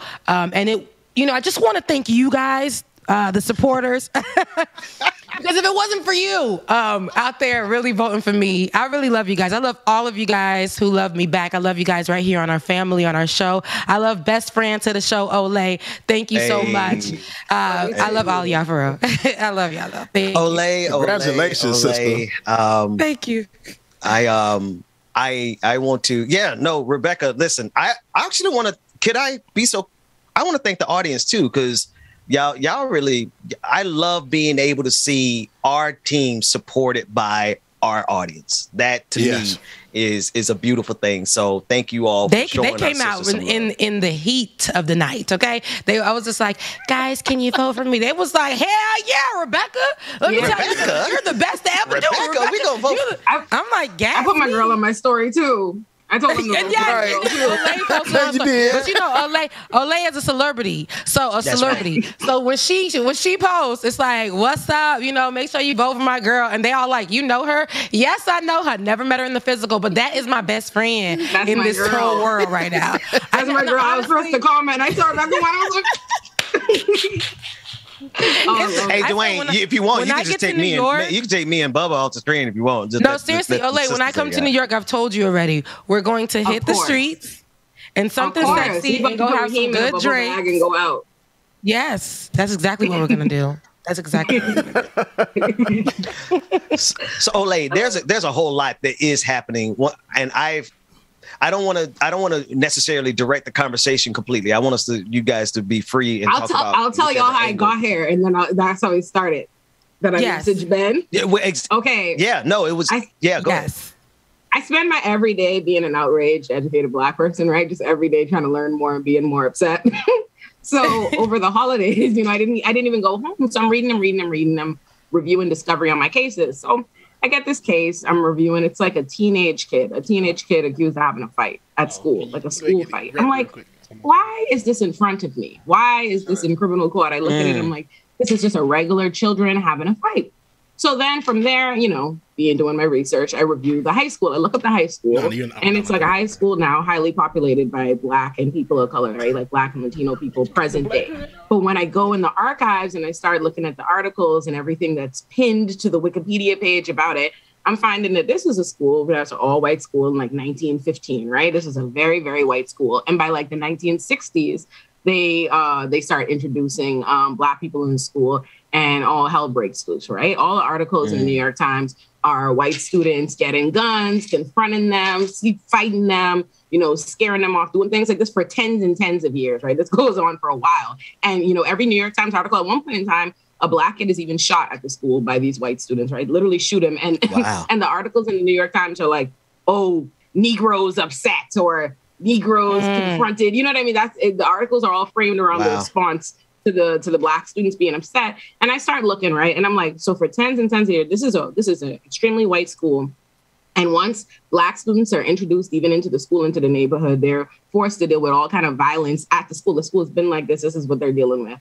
And then by the time the school is highly Black, highly people of color, because, you know, white flight, now all of a sudden you insert police into the schools, you insert all these devices. And now present day, here I am representing teenage children accused of crime at this school. But that wasn't even the characterization. You weren't criminalizing these students when it was white kids literally shooting Black students at this school. But now in 2021, I'm supposed to have to defend a teenager. And then that just brought me down the school to prison pipeline rabbit hole, right? There are tens and tens and tens of thousands of children arrested and incarcerated in America. As young as 6 years old, under 10 years old. Over no, wait. You can't breathe. Ooh. In 6-year-olds incarcerated? Incarcerated. Arresting children for school fights. And we need to understand is these things are intentional. All of this is set up very, very deliberately. It's our schools. That's where they put it. No one else has heard of a scenario. How many white movies do you watch? Teenage shows, all kinds of shows, movies where children are running them up, right? They're running them up. They're doing foolishness. They're throwing underage parties. They're getting into fights. And it's cute, quirky, young material that you're watching. But why is it that the police have to be involved? Why are our kids getting arrested for things that would be detention, for disciplinary things, for regular interactions? Why are they arrested? Why can't you punish a child? I went to school, all right? And I have gone in the face of more than a few children in my day. I have wanted to fight people. No one has ever decided, hey, this person needs the police. You know what I mean? This person needs the juvenile center. Because what happens is, if you're arresting children, if you are arresting children, please think about this. The other day I tweeted that the school to prison pipeline is a real thing, that over 30,000 children were arrested or incarcerated between around 2018. And people started responding with their stories. They started talking about the children in their lives that have been arrested, the little boys didn't know or when that's happened to them. That's insane, right? That's insane that's even a narrative, that's even experienced. Because what happens, right? Grown adults go with the psychological fallout of being criminalized, right? People are arrested. I can't tell you how many times I've been talking to somebody that's been arrested, and I have to explain to them, you're not a criminal. You don't have to feel differently about yourself. This hasn't changed who you are. This doesn't have to be this kind of impediment to your life. That's hard to psychologically reconcile as an adult who's lived an entire life where they weren't a criminal or they weren't criminalized, right? Imagine you're a child. Imagine you're a kid, and from the minute you're 6, you're 10, people are telling you, you need to go to jail, you're bad, there's no other way to deal with you. What happens then? What path does it determine? It's no coincidence that we have our children and our students being subjected to this. They are subjected to the police in schools. They're subjected to police brutality on the streets. And then we wonder why, the average Black man between 18 to 29 years old is arrested or incarcerated at some point. Why? They're being set up for this. They're being set up for failure. And it's very clear. And I just felt like, you know what, I have to start talking about these things, because a lot of the things I think happen in the American system that continue to go is because they do a deliberate disservice to everybody by not telling them. That's why we don't see it in the schools. That's why it's not in the books. That's why they keep trying to ban all of the books. They try to ban all of the speakers, because they don't want people to know. Because if people know, people will want to put a stop to it. People will be outraged, but they don't know. People do not realize, hey, these schools are filled with the police. And it's also no coincidence that New York City itself has the most segregated schools in the country. We have the most segregated schools in the country. And then all the Black schools, the schools where Black students and people of color, they have police in the schools. Why is that? So, that's on purpose. That was how I messaged Ben. Girl, she just so that's how you messaged Ben. Look, because I was like, girl, because the thing is, Olay is like me. When we're very passionate about the topic, we're going to be here for 5 hours. If you don't stop us, we're going to try to stop ourselves. But we really ain't going to finish the story because we got so much more left to go. So, but that's how she met Ben. But it's, you said something, Ben, and that alerted you as well. You've been on our show and you talked so much about, teenagers who've been handcuffed and or in jail, or you talked about how Rikers' situation is with just all different kinds of people in the worst conditions. We're talking about how policing in schools, like this is your focus, and I love that. But it's interesting enough when you talk about kids, like just kids as young as 5. I remember reading in the New York Times about a little girl, and I remember we covered it on here. This is vintage stories. But we covered it on here long ago. And there was like a 6-year-old girl. We were talking about policing and how policing is trash and how, 13, because we talked about how that 6-year-old was in the middle of a courtroom swinging her little legs and being asked, you know, do you know what you did? And her being so shy and playing with her fingers and just kind of looking down. I think what she did was throw rocks or something and hit a car, you know, some white. And, you know, they literally took this to jail, a baby to jail. And I thought that is ridiculous to me. I read that story over and over. And I said, how is this not something that is on mainstream media, us being outraged at a 6-year-old or a 5 or a 6-year-old, you know. Because they don't let our kids be kids. Because our kids aren't kids to them. Our kids are not kids to them. And, you know, whenever we have children, whenever something happens to our children, all of a sudden white America acts that they have a different lens that they look through things with. Like all of a sudden their eyes work differently, cameras work differently. Somehow they cannot see our children as children. Tamir Rice wasn't a child to them, right? Stanley Brown Jr. just the other day was not a child to them. Our children in court, Phantom Billy, who was killed the other day, was not a child to them. They don't see our children as children. For whatever reason, somehow our children transform to big, grown, scary adults because they never allow us to be kids, because they don't allow us to be human. Wow. They dehumanize us from the very jump. We're never individuals. And that's why it all becomes a story of how they were afraid, they were this. Why can't you see as a child? How come, let me ask you this, how come when they know it's a 17-year-old, right? And I'm not going to talk about him, but how come Rittenhouse is a kid? You're so sympathetic to him because he's a kid. Regardless, we're not going to talk right or wrong. They were able to see him as a child. He is 17. He's a teenager. But when you shoot our 11, 12-year-olds holding toy guns, when our children can't even ride a dirt bike down the street without you chasing them to their deaths, how come they're not kids? How come they're not kids? Why is that? Why is there no stage in Black life that comes with humanity? Why is there no point where we're sympathetic? We're not sympathetic when we're children. We're not sympathetic when we're mothers. We're not sympathetic when we're fathers. We're not sympathetic when we're dead. So when is it? Nothing. Damn. So Damn, Olay. Right. So I want to add to that though, for your story, so we can complete it, so they know how you met Ben, because that's not only how you jumped into Ben's DM. Why? That's how I met Ben. That's how no. That was how I was disturbing Ben over Christmas. Said it like that, Ben. Like, I didn't even know Ben originally came at me. That's how I haven't met Olay either. Because I'm like, you started the story. I was like, okay, when I first met Ben, that's what it was giving. No. That's when I first decided to harass Ben to the top of the new year. Okay, there we go. Listen, we don't need any mix. Listen, I'm too short for her anyway. Let's not have any confusion out here. I jump in her DMs for politics. She jumps into mine for Rikers, and we work. Okay. There we go. Because I'm like, girl, where did you? Why? How? Who? Because I remember. Listen, I be upset. I'd be very, very upset about the reality of what America. I'm telling you, I'd be upset. People be at 3 a.m. She's upset. Well, you and Ben together. You and Ben together. Yes, I be in court. You and Ben together. People think it's a good day. Yeah, and I'm upset. I'm always upset. Because it's just, you know what it is. That's for right. me, I think I have a problem living in an America where, you know, we have, on one hand, we have Black people all over the TV, right? We have Megs, we have Beyonce, we have all these different ways. We have us here talking. So there's so many ways to like look past reality and think, okay, look at Black people. We're doing well. We're in these white spaces. We're doing stuff. Things could be so hunky-dory. Like, you could be watching Insecure and think, yeah, look at Black life. That's right. That's right. And also look at Black life.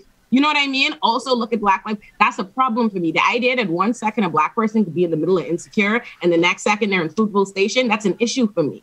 Because that's the reality of being Black in America. People can transform their narrative. Okay, wait, Olay, I got to slow you down. 1 minute you could be in Insecure, and the next minute you could be in what? Fruitvale Station. God damn. And it's true. And it's true. How many times you ever been in your car listening to a song you live in? You have the soundtrack of your life movie going, and now all of a sudden the police in your rear view and you're in a different movie. You have different fans. You have different considerations. Just yesterday. How many times? Just yesterday. Right. How many times you've been texting your Black male friend? He tell you he going somewhere. Now he driving. Now you're like, hey, let me know when you get home safe.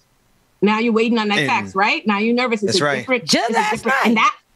Yes, exactly. That part right there is the part I can't live with. It's not okay for me. I'm like, I go to court every day. It's easy to get disconnected from it. But for me, I'm like, when I go to court and I think to myself, like I'm sitting in court and I'm there and I'm the lawyer and in certain ways that I'm not being criminalized, but I'm looking around in the court, I'm looking around on the walk to the court, and every person that looks like me, everybody that's in the same financial lane of life, everybody that I'm familiar with is heading to the court to be prosecuted.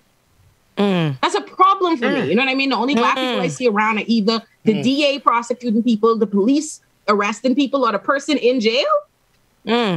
That's not how it should be. And yet it is. And that's a problem for me. And it's just something I can't live with. I cannot live with. It's just not okay.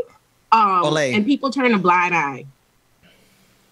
I want to ask you about one of the towns that I grew up. Well, I worked in. I was in Boynton Beach. Grew up everywhere. 10 places. I don't know. I've been 10 places, child. But there was a young man who was a part of the the Boynton Beach Bulldogs, the football team, the Pee Wee football team there. And I think I heard you mention him. He was 13 years old. Tell us about that story. Stanley Brown Jr. was a 13-year-old Black kid in Boynton Beach, Florida, a beloved, adorable little kid, member of the Boynton Beach Bulldogs, this traveling football and cheerleading team. He was riding his dirt bike. The police decide that they are going to stop and chase this 13-year-old. He's terrified. He has every reason to be terrified. He is a kid. He is Black. He is police. He has every reason to be afraid. He's riding his bike. They're chasing after him. He's so scared he crashes and he dies. And listen, this is my problem with when a Black person is killed, whether it be by police or just general white supremacists. When a Black person is wrongfully killed and injustice becomes this conversation about the individual way we prosecute whoever did this thing. My problem is this: in the time it takes you, in the once in a blue moon that they even bother to prosecute somebody, in the time it takes them to prosecute that person, you know how many other people police have killed? You know how many other Black people police have killed? Because we have to address a system in which they are allowed to do it. You know what I mean? I was having this conversation with my friend Masai actually yesterday, and we were talking about the Ahmaud Arbery verdict in relation actually to the Stanley Brown stuff. People will say, oh, it's justice, it's justice. Is it? We had to fight them to bring the charges. 2 different prosecutors declined to prosecute that. That's what the video, they knew everything we know. We have to fight them even to get them to do it. And in the course of the time Ahmaud Arbery was killed in 2020, how many Black people have died since then off the top of the dome? Breonna Taylor, Rayshard Brooks, George Floyd, countless. Like it continues and continues to happen because we have this system in place. So we need to start addressing and delegitimizing the means in which they do this, right? Because here, why? And this is something Americans have gotten far too accustomed to. And I think I have the additional perspective of not being from here. But why are police stopping and arresting people for traffic violations, things that are not crimes? Why are they criminalizing you for things that are not crimes? Why did you need to stop a 13-year-old child on a bike? Why? On a bike. Why did you need to chase him? Why is his fare not registerable to you? Why is that not concerning? How come all these factors and considerations you take into consideration what you're dealing with white people do not seem to matter with us? You care about white people's sensibilities. You care about white people's fare. You care about white people's feelings. You care about how white people's families feel if something happens to them. Why does our humanity not matter as an individual, let alone our families, our communities, our fare? Is that not receivable? You are afraid in a job, allegedly, you are afraid of us in a job that you took, then where you are armed, where you are voluntarily choosing to enter the scenarios because nobody chooses to deal with the police. All right? The police come to you. The police start an interaction. You are afraid, but not the Black people that are regularly killed by you, not the Black people that have lived in this country and constantly been at the receiving end of violence. We don't get that. We don't get that humanity. We don't get that understanding. We're just supposed to be okay with it, right? We're just supposed to say, oh, something unfortunate happened and business continues, right? You're supposed to be able to kill this 13-year-old kid. You kill Stanley Brown just like you killed Tamir Rice, and it's supposed to be cool, right? We're just supposed to be fine with it. Business should go on as usual. And then when you prosecute one of the 360 different police that kill somebody, then it's justice. It's justice. Is it justice if tomorrow I got to bury someone else? If you lock up the police today that kills this person, but I got to bury somebody else that the police kill every other day after it, is it justice? That's right. That's right. Devontae, what is so many names? Devontae Wright. Who was that was killed? Georgia covered Dante Wright. Dante Wright, not Devontae. Dante Wright killed during the George Floyd, during the Kim Porter trial. I mean, no, killed by Kim Porter during the Derek Chauvin trial. Let me correct myself on You're that. thinking about Devontae that's that we exactly what you're talking we about. interviewed because the guy that was shot Jesus, 20 what was times, his last name? crossing over the jumped the fence, trying to get to his grandma's backyard. or mama's. And what was his he? brother Spoke that to his we brother, interviewed. That's what you're thinking about. Yeah. So all of this we've done. We done spent the block about millions of times in our lifetime. And every black person that sits here and does this or works in this realm in some kind of way, or even a regular black person who just has to worry about their child or their parents or ourselves being in a predominantly white area, or just going to school, or just walking to school, or just holding a toy gun. All of those things. This is our life daily. So, you being a prosecutor, us having to cover these stories daily, us also being the ones to live this story. I remember in mainstream media, when I worked there, local TV news, let me tell you, they would try to frame, even when I was working in politics, my first job in politics, they would try to force us and frame us or frame the stories to where it was like we just made it popular enough.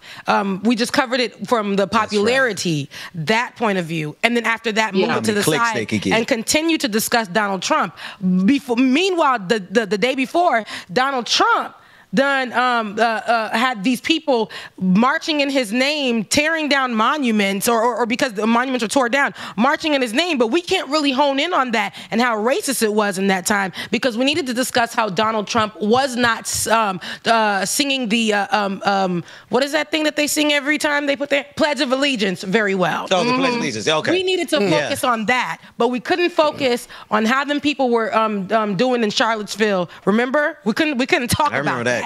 And that's problematic. They always change the narrative. Yeah, we couldn't talk about Kaepernick kneeling, right? We couldn't talk about that because it was a little bit too black and political. We couldn't go there. Well, hang on, Rebecca. You forgot the description. You forgot the description. I can't believe you forgot the description. They said it was a little too BET. Well, their exact words. They said Rebecca was a little too BET. They said I was a little bit too BET for them, and they watched me on mute, and they said I was a little bit too BET for them. But no. But that's how it. That's how it goes. Listen, I recognize all the time that people who don't like me and media, whatever it is, the minute they see my face on the thumbnail, they get in the comment section. They're like, you know what I mean? Because at the end of the day, and that's why. The beautiful thing to be able to humanize is recognizing that they are never talking about you as an individual. You know what I mean? What it is it's too black, it's too this, it's too that, because it's you. And that's all right. It's you, because it's who you deal with. But America has always been like that. When you think about it, right? Why is it called Black History? Why is it called Black History as opposed to just history? Right? It's the same story. It's the same story at the same time as with the rest of the facts. But they changed the narrative with Black history, though. They changed the narrative of Black history, just like they tried to make me do with politics, right? My first job. They changed the narrative. In Black history, they want you to think that these, they were just slaves some long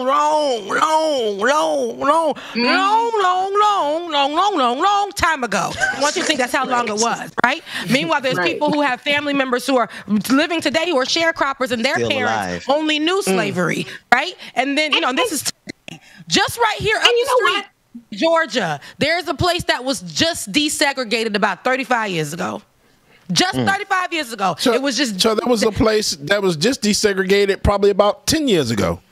You see what I'm saying? Down South Georgia. They don't want Black history has to be said Black history because Black history is history that is condensed and watered down and redacted and all of those things by the whites. Okay? They know. I think it's even deeper than that. I think it allows white people, by separating, it allows white people to think they only have to ever be concerned with whiteness. That's something I've observed being in America, right? Like, if you come to another country, I come to America, I'm not from here. I have to learn American customs, right? I know a lot. I know exactly what white people watch and love and all that. I know everything there is to know about white pop culture. I watch everything that they see.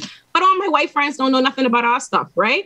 They'll have the nerve. You play a Whitney Houston song, they have the nerve to look at you confused. You know what I mean? Like, they don't know our things. They make no effort to know our stuff. But that's what I'm saying, because it creates this obligation on the behalf of people of color, on behalf of the other, has to learn about them. It makes them the mainstream, makes them the yardstick, it makes them the metric. That's why everything you ever see is whiteness, and then you have to go look up Black art. You got to go look up Black authors. You got to go look up this. You got to go. It's always taken out whatever, and just removed from a narrative, because it makes it easier to make white people the default. That's what it's really about. It's about making whiteness default, making whiteness, the average, making whiteness superior, and otherizing everything else it is that we have going on. That's what they do. In America, every single thing. That's why I only knew when I was coming up. And then me being from, being the first generation of immigrants, these people would tell us, because they thought if we walked into the school speaking another language, like saying something, looking some kind of way, of course we would be targeted. And we were. Because I spoke just another language to another friend, they put me in ESOL. And ESOL was a class that was a little, you just didn't speak English at all. I know. Yep. And they also used me though to be an interpreter to the new kid Jesus that Christ. was coming in. I didn't understand it. I'm pretty sure, Olay, and I didn't understand it. I'm like, what the hell? And our parents would have to sit us down and tell us, don't go speak that language. Don't go do none of that. And when you go to school, but also it's exactly what you're saying. White supremacy in anything in America was running rampant through education. We see it in policing. We see it in the corporate world. We see it in every single thing in America. They get upset because they separated us, but now we're going to be like, okay, you separated us, but now respect us, right? Black Lives Matter. They constantly make blackness a negative thing. They constantly make blackness negative. I've noticed it too, especially because like white people are always complimenting me, right? What they think is a compliment, and white people are always in some way trying to give me credit for some, like they always give you a compliment as though they're complimenting you in spite of your blackness. Like look at the way in which, you know what I mean, you made your blackness palatable, or you're in some way this. Like I know a white guy. Wow, you being the first black. You being the first black. It's always something. It's and I had this conversation with a white friend the other day. Actually, I told him like, I'm an honest person. Y'all know how I go. I don't mince words. So he's giving me all these compliments, all this da da da da. And I was like, why are you under the impression my blackness is something to like credit me for the ways in which I exist outside of blackness to you or something? You start like deconstructing me in that way. So it's like, he'll say stuff like, oh, they don't realize it, but you're like the smartest person I know. He'll be like, they're surprised. It's essentially like, even though I am very clearly a black person, I live a very unadulterated blackness life, right? Y'all see it. I'm giving it up. And they're trying to be like, hey, as black as you be, we still know you smart, or we still know you cute. And I'm like, it's not a caveat. It's not a side thing. Like, they can't even fathom that I am okay existing and coming off fully black to you. You know what I mean? Like, no, I'm not trying to make it water it down for you. I don't want you to like it in spite. I'm not trying to make it palatable for you. Like, I'm just trying to be on that type of time. Period. Like, they'll ask you things. People, notice it. I always, I recommend books online. Y'all see it. I show art. I do all these different things. All my stuff are black. You know why? Because I'm black, right? Like it's not a concerted effort. I'm surrounded by blackness. My family is black. My friends are black. Black people write things. Black people do art. Black people make movies. That's who makes stuff for me. So that's what I'm showing you. But they act as though everything you do as a black person has to take them into consideration. It's being done to curate it to them and to this. And I'm like, has it ever occurred to you that in the same way you live in your little white world, I'm living in my little black world? Has ever thought of you I like blackness, that I think blackness is cool? Because I do. I think it's the pinnacle of cool. You found that out, which is beautiful. You found, like, hey, this is it for me. I'm going to be black in this space. I'm going to be black in this space. I'm going to be black in this space. And it's crazy because, back in the day, it was kind of like, I'm going to be black, but I have friends that I sat with who couldn't even, like, let's take it even far, because these white supremacy, it just finds itself in everything and everywhere. And it's funny because being a 5-year-old in kindergarten, having a lot of damn hair, because I ain't no bald-headed hoe, but, having a lot of hair and, pulling up in the classroom, and my mom having to tell me every day, you're beautiful, your hair is beautiful. But I get into kindergarten and my teacher, who is white, doesn't acknowledge me. She doesn't acknowledge me at all. She even says, is that your home? Because my home was in the back. They could see it over the fence. They're like, is that your home? Is that where you live? Yes, I live in this neighborhood. Yes, I live in that predominantly white neighborhood, heifer. Like, you don't have to disrespect me. But growing up, that's how they go. doing anything black at all, being black, being and young and here in America and all that, they literally will tell you, oh, you know, you should, if you have an accent, you should try speaking more proper. We saw how I was watching the Sidney Poitier interview, and I heard him saying, you know, how that lady was like, oh, you have such a thick Bahamian, you had such a thick Bahamian accent. Girl, he still got a Bahamian accent. That does not go away. It might have a touch, a sprinkle of whatever is American. Me and my siblings were talking here yesterday, and they're like, Rebecca, you got them saying your name as, you know, Azar, like Azor. He's like, and that's funny. So he put it in his phone to see how all the other languages said it, and they were all saying Azor, Azar, right? Just like that. And then he put it in English, and English was the only way that was saying it wrong. Azor. But they're the ones that told me that's what my name should have been stated. That's how I should have been stating my name. Like, you know what? I actually was reading about this last night. Oh, y'all, me and my brother. Y'all gonna leave my country accent alone. Tell your brother leave my country accent alone. But I was reading Border and Rule, right? This book. I was reading this book, and it's about how America has intentionally framed you know what, essentially what they call a border crisis and a migration crisis are the direct consequences and results of America's imperialism, right? That is essentially the argument and how the narrative has been framed this way. And I think a beautiful testament to that, and specifically what you're talking about, Rebecca, is the way America frames itself as this nation of melting pot, like a melting pot of diverse people, a nation of ignorance, immigrants, and that's an intent. A nation of ignorance. Ignorance. That's a good Freudian slip, though. Okay. But anyway, a nation of immigrants intentionally to eradicate the fact that what it really is was a bunch of diverse people, indigenous people, Black people that you intentionally moved, depossessed of their land, and forced assimilation in all these different ways. They legally did this in order to perpetuate and centralize whiteness, right? In order to brand this imperialism and to be, you know, anti-Black. And it's very similar in the same way. They bring us here, or we come here, you know, a lot of us come here based on what are the results, not me, but what are the results of how things have happened in their country and historically from America's influence. But then you come here, and then immediately what they start trying to do is take away your cultural aspects. Don't talk like this. Don't be like this. Don't da-da-da-da-da. And like force it down and mash it down. And that's the way in which, first of all, it keeps your history. It keeps you uninformed because you don't even know. You're treated as though, you know, let me assimilate, or I should be trying to be American, or this. You don't even realize the more insidious and nefarious intentions behind it. But that's what they do. They take your language from you. The minute, when I first came to the U.S., my first year in America, they swear they could not understand a word I say. They don't understand me. They don't know my name, blah, blah, blah, blah, blah. And what I realized, and the same way you say, you notice when they say it in English is the only time it changes. America's the only place I go where everyone acts like they don't understand context clues. Like, where all of a sudden I'm not speaking a language. If you didn't hear that specific word or something, they're like, what does that mean? I don't understand, blah, blah, blah. You could understand. Are you speaking English? Y'all gonna leave my country accent alone, because I can't pronounce your whole... I feel so bad. I feel so bad because I am a victim of everything that y'all are talking about here. Because I mean, obviously being, you know, I'm a sixth generation American. I done got all of the problems of that, including the Azor. Sorry, Rebecca. Tell your brother I apologize for messing up your family. No, but you corrected it. You correct yourself on this last few years. I got you right, and you corrected it. Respect. We're not gonna be around here disrespecting people's names. Like Olay, your name, you know, you have like a Nigerian name, and then on top of that, you're from the Bahamas, baby. You are blended with a lot of, you know, culture, and people gonna get it right. Your accent is beautiful. It's funny because Americans, but hold on, but that right there, the fact that they want to get it right is another reflection of how Blackness is esteemed. Think about this. This has been my name for 28 years. Right. Don't nobody say it right. They don't care. The disrespect that I dealt with. The minute now you're on TV and they like you, they follow you by the tens of thousands. Now they care. Now they care. Announce my stuff. Now it's a beautiful name. Now they want to know it. You didn't want to know it because you inherently respect my name and my Blackness and my identity. You like me because you decided to pick an individual Black person. You like me. Whatever. I rub you the right. She's trending right now. She's trending. Now you want to know, but you didn't have innate respect for my name and my Blackness. No, you didn't.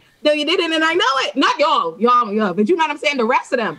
I'm like, shout out to my boy Ryan Grimm, who got your name right on the. He's like, I was watching that episode and I'm like, dang, I got to do better. Listen, Ryan be in his bag. The first time I heard that, said, go ahead, Ryan. Ryan pronounced that name so correctly. I felt bad. I felt like my Blackness just went down a little bit. Ben, it's only him. Don't nobody. only You Ryan. need to hear it on Long Crime. You need to hear it on Long Crime. You'll feel better. You'll feel better, Ben. You had him say it there. That's why we stopped at Olay. You told us no, just say Olay. She got me right the first time. Just Just stop call me with Olay. I was like, okay, I'm gonna try. Cause look, all the men I talk to African and Haitian, so I was like, I gotta get this. It gotta be right. Okay, Olayemi, Olurin. Listen, I practiced the whole time. The Bahamian family don't be caring to say it right. Y'all should see me trying to pronounce my attorney's name. I have She's a from sister named Nigeria. Olufemi. My sister's name is Olufemi. My great aunt to this day, she goes, what's your name? Olufemi? Whatever. Olufemi. Olufemi? Black aunties are black aunties. No, Olay, not them calling you Olaf. Not your ex calling you Olaf in a text message. You saw that? Yeah. Right? And I told you he was calling you the snowman from Frozen. You from Frozen? I was like, sir, why would you look at the disrespect? No, they don't be. You know that the beauty to no one cares. You know how no one is interested in your name. It stresses them out. Your person. Don't nobody ask me my middle name. In 28 years, I know you got one too. Thing. Girls, you got a middle name too? I gotta learn. You see? What's the middle name, Olay? She African. If I tell men my middle name, they break into a sweat. They be like, oh boy, I'm already sweating. Hang on, what is? They be like, "Ooh, baby, I'll call you." Okay, so say it. Oh, Tulalupe. See, I told you she's African. It's gonna be like I can pronounce that. Every name has a syllable. Tulalupe, right? I'm bad with vowels. You have to understand one thing. I don't know if it's an American thing, a Southern thing, but vowels are very difficult. Say your middle name again, because that was easier than your first name. If you ask me. Tulalupe, like Tulalupe. I can say that. Give me some consonants. Yeah. I'm in the game. my best friend Ian likes to regularly ask me. Sometimes she'll just go, "Hey, is your name difficult for you too?"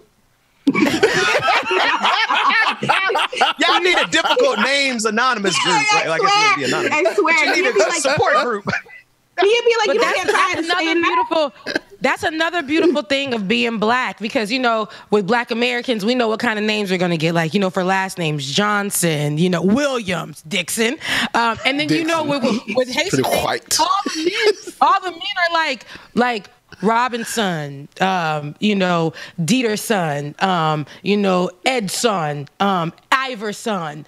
It's like, why you gotta add all the sons? Peter's son, not just Peter, Peter's son. Okay, I'm like, why y'all doing that to the nation? And then all of us, we're like Rebecca, Melinda, Robinson, Jonas. They gotta go and get those names from the Bible, and then they gotta go. It's just. Marie-Loud, Marie-Rose, Marie-Saint-Louis. That's it. It just goes down. I love the culture though in that. Bahamian names don't like traditional Bahamian name just sounds the same way a traditional American name would sound, right? You wouldn't know they're Bahamian. I would, but and I think I like, my mummy's name is Monique, and she always thought I was stupid because she's not French. And she so my mommy always put like this heavy emphasis on cultural names. So I like my name as far as an identifying feature, right? Like you see the name and you're like, oh, that's a Nigerian, and it is. It's a knockoff. Yeah, it's a knockoff. Yeah, don't get ahead. Not knockoff, but a Nigerian nonetheless. So I like that. I love that. You know what, Olay, we always love when you come on. We never know what to expect when you come on. Listen, we're coming up to the end of the show, getting ready to head over to the after party. Before we get ready to go over there, how can people support everything that you're doing? Listen, follow me on Twitter and social media at Miss Olurin, and you can see all my different initiatives. Oh, and read my Tea and Vogue op-ed that came out last month, and keep on the lookout for all my other projects. Olay, I have to ask you about something, Olay, as well too. Those pictures on your wall back there, everybody's been graving in the chat room. Like, what you know about that, Olay? What you know about Frieza? A lot. I always notice them. Let me show y'all my babies. This is my Frieza. I had these all custom done. Well, except those. I drew those. Those are just doodles at the top. You drew those? Oh, she draws. Yeah, I drew Hormone Monstrous and Helga and Angelica. She draws, y'all. And I drew the Boondocks and Vegeta over there that people like. But these I commissioned from a black artist in Texas named Leo Hendricks. She draws. This is Boma, but make it black. Look, I even put on her shirt. I have it say "bruh." Bruh, I saw that too. But I got Yamcha, I got Frieza, and I got Piccolo. love it. Yeah. And for the simple fact that you know the names. Yes, indeed. I'm a nerd. I'm a nerd. I got Listen, Dragon Ball. If you are in your 30s, yeah. If you're in your 30s, you need to know Dragon Ball Z, period. Like, that's probably where it stops. But if you don't know Dragon Ball Z at any point, like, you could be sassy, whatever. But if you in your 30s, if you 30 plus at this point, you need to know. I know you grew up on Dragon Ball Z. Olay not even in her 30s, if I did my math right? Olay? 28. Right. 28. Olay is a baby. I got. Thank you. Thank you. I got gray hairs older than you. 2 years. You're older, Rebecca. I'm 31, 28, I've got gray hairs older than you, Olay was a baby. Olay wasn't even thought of when I was over there terrorizing. Good. That's how I wanted to be. Listen, I'm scared. I'm shook. I was 25 when this pandemic started. I'm sick. Like at 2020. Now that's crazy. I was 10 when this pandemic started. I'm going too far. This is going too far. Pandemic. I'm like, wow, you taking my best years? That's crazy. This is going too far. 3026 of the pandemic. The only reason about impending age is because I'm convinced myself. The only reason, hear me out, and this isn't just women saying it because I'm trying to like lie to myself before some hating man in the comment. When I say I'm getting finer, I am getting finer because I have more money to make it happen, right? I am getting finer. So I'm just saying, my 30-something will have more money than she has now. I'm going to be finer. I'm just going to tell you right now. I'm getting better looking with time, people. And y'all can't see it because the sweater's going on, but body. Okay. Yeah. Come on, Body. Listen, it's funny, Olay. Stop playing with us. You be around here like, oh yeah, and when she first came on, I was like, she's giving us blonde wig, brown skin, extra. Read all about it. Now it's funny because I'm like, okay, like you're right. Sometimes we don't be ugly, we just be broke. Okay, when you able to afford a better phone, then they can see she's black and beautiful. Now your hair done, your nails done, you got the right foundation. Everything done, did. You got the right foundation, baby. You're not using the ashy no more. You're not using the over hot orange. You're not using the over too cool. You can afford a closure. You don't need a closure, baby. And you know bundles, baby. I can switch my hair up weekly. Y'all. Now I'm not there, but I honestly just want to apologize to all the men that have dated me between the years of like 2015 to 2018. And I appreciate that you saw the potential, young man. I appreciate that you saw that. But no, it really was down bad by comparison. I really ain't had no money. And I'm telling you, listen, if y'all knew my weave, my wigs, really, I've been through some things, some clothes. It really was a transition. I can't. But now, I'm going to catch some luck with it. Listen, I started out this year, I'm giving looks, okay? Y'all just we're replying. Look, DMs are open. We are replying to DMs all year long. Let me tell you something now. No, protect your peace. Y'all don't want me. Leave me alone, man. What'd you say, Olay? You toxic? It's in your best interest. You protect your peace. Protect your peace. You don't want to come around. You know what? Listen, Olay, you gotta be honest with it. You gotta be honest with it. Because back when I was, you just 28. But back when I was 28, I was in the streets. 2 years ago, girl. 2 years ago. But I know you're in pandemic streets right now. You're in pandemic streets right now. I'm just not. I don't got no love to offer like that. You ever catch yourself like I had to be honest. I was watching a podcast and men was talking bad about women, and I felt called out. He was like, the man was like, women they don't like you. They like how you fit into their life. They're looking for opportunities. I was like, you know what? You got me there. No, wait, I'm sorry. Oh, wait. What's wrong with that part, though? Well, let me tell you what's wrong with it, Ben.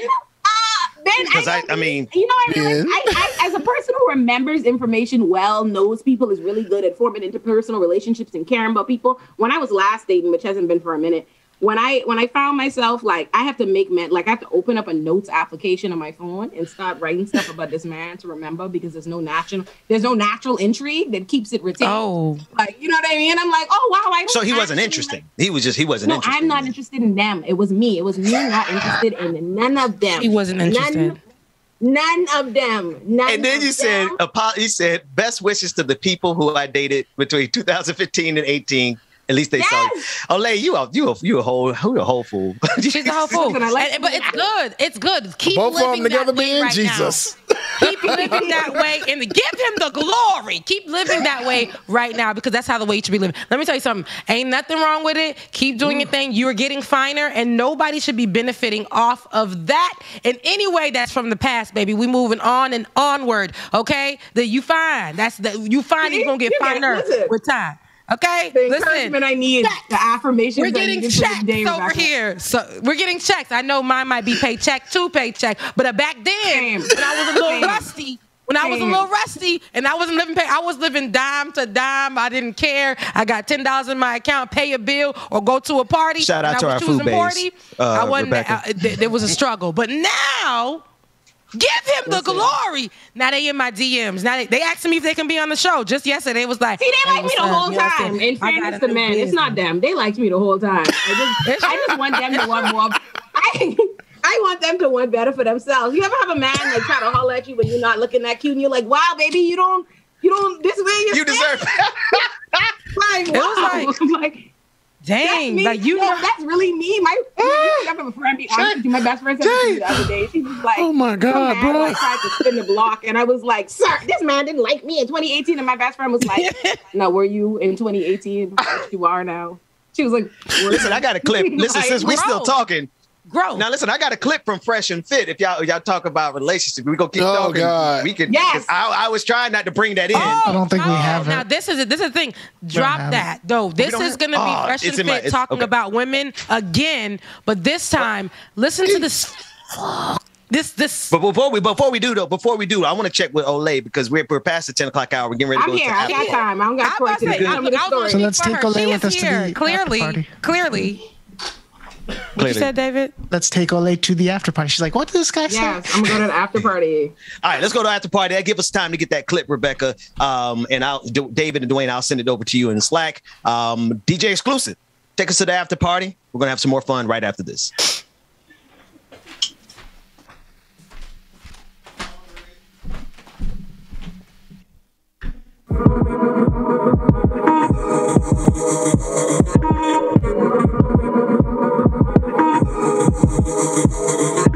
How you gon' lie when you look me in my eyes and you show me your facade? Show me your facade. How you gon' lie when you look me in my eyes and you show me your facade? Show me your facade. You a lie. You a front. You say anything long as you get what you want. Tryna play me like a fool, homie. I am not a clown. It ain't nothing but a game, cause all you do is mess around. Now I'm on the verge of a meltdown. I should've known when I met her back at Midtown, at Dogwood, when I was going through a rough patch, but it's all good. I even told about the dark times I had in childhood when we was driving off of I-10 in Kirkwood. Now all that time I never get it back. You wanted that, used to hate when I didn't want camera went out. I noticed that, used to talk about your ex, Jacob, put your I'm back, used to messing with them white boys, now she went black. Wait a minute, they got again for joining today. After party is coming up next. Are we keeping the after party public today or we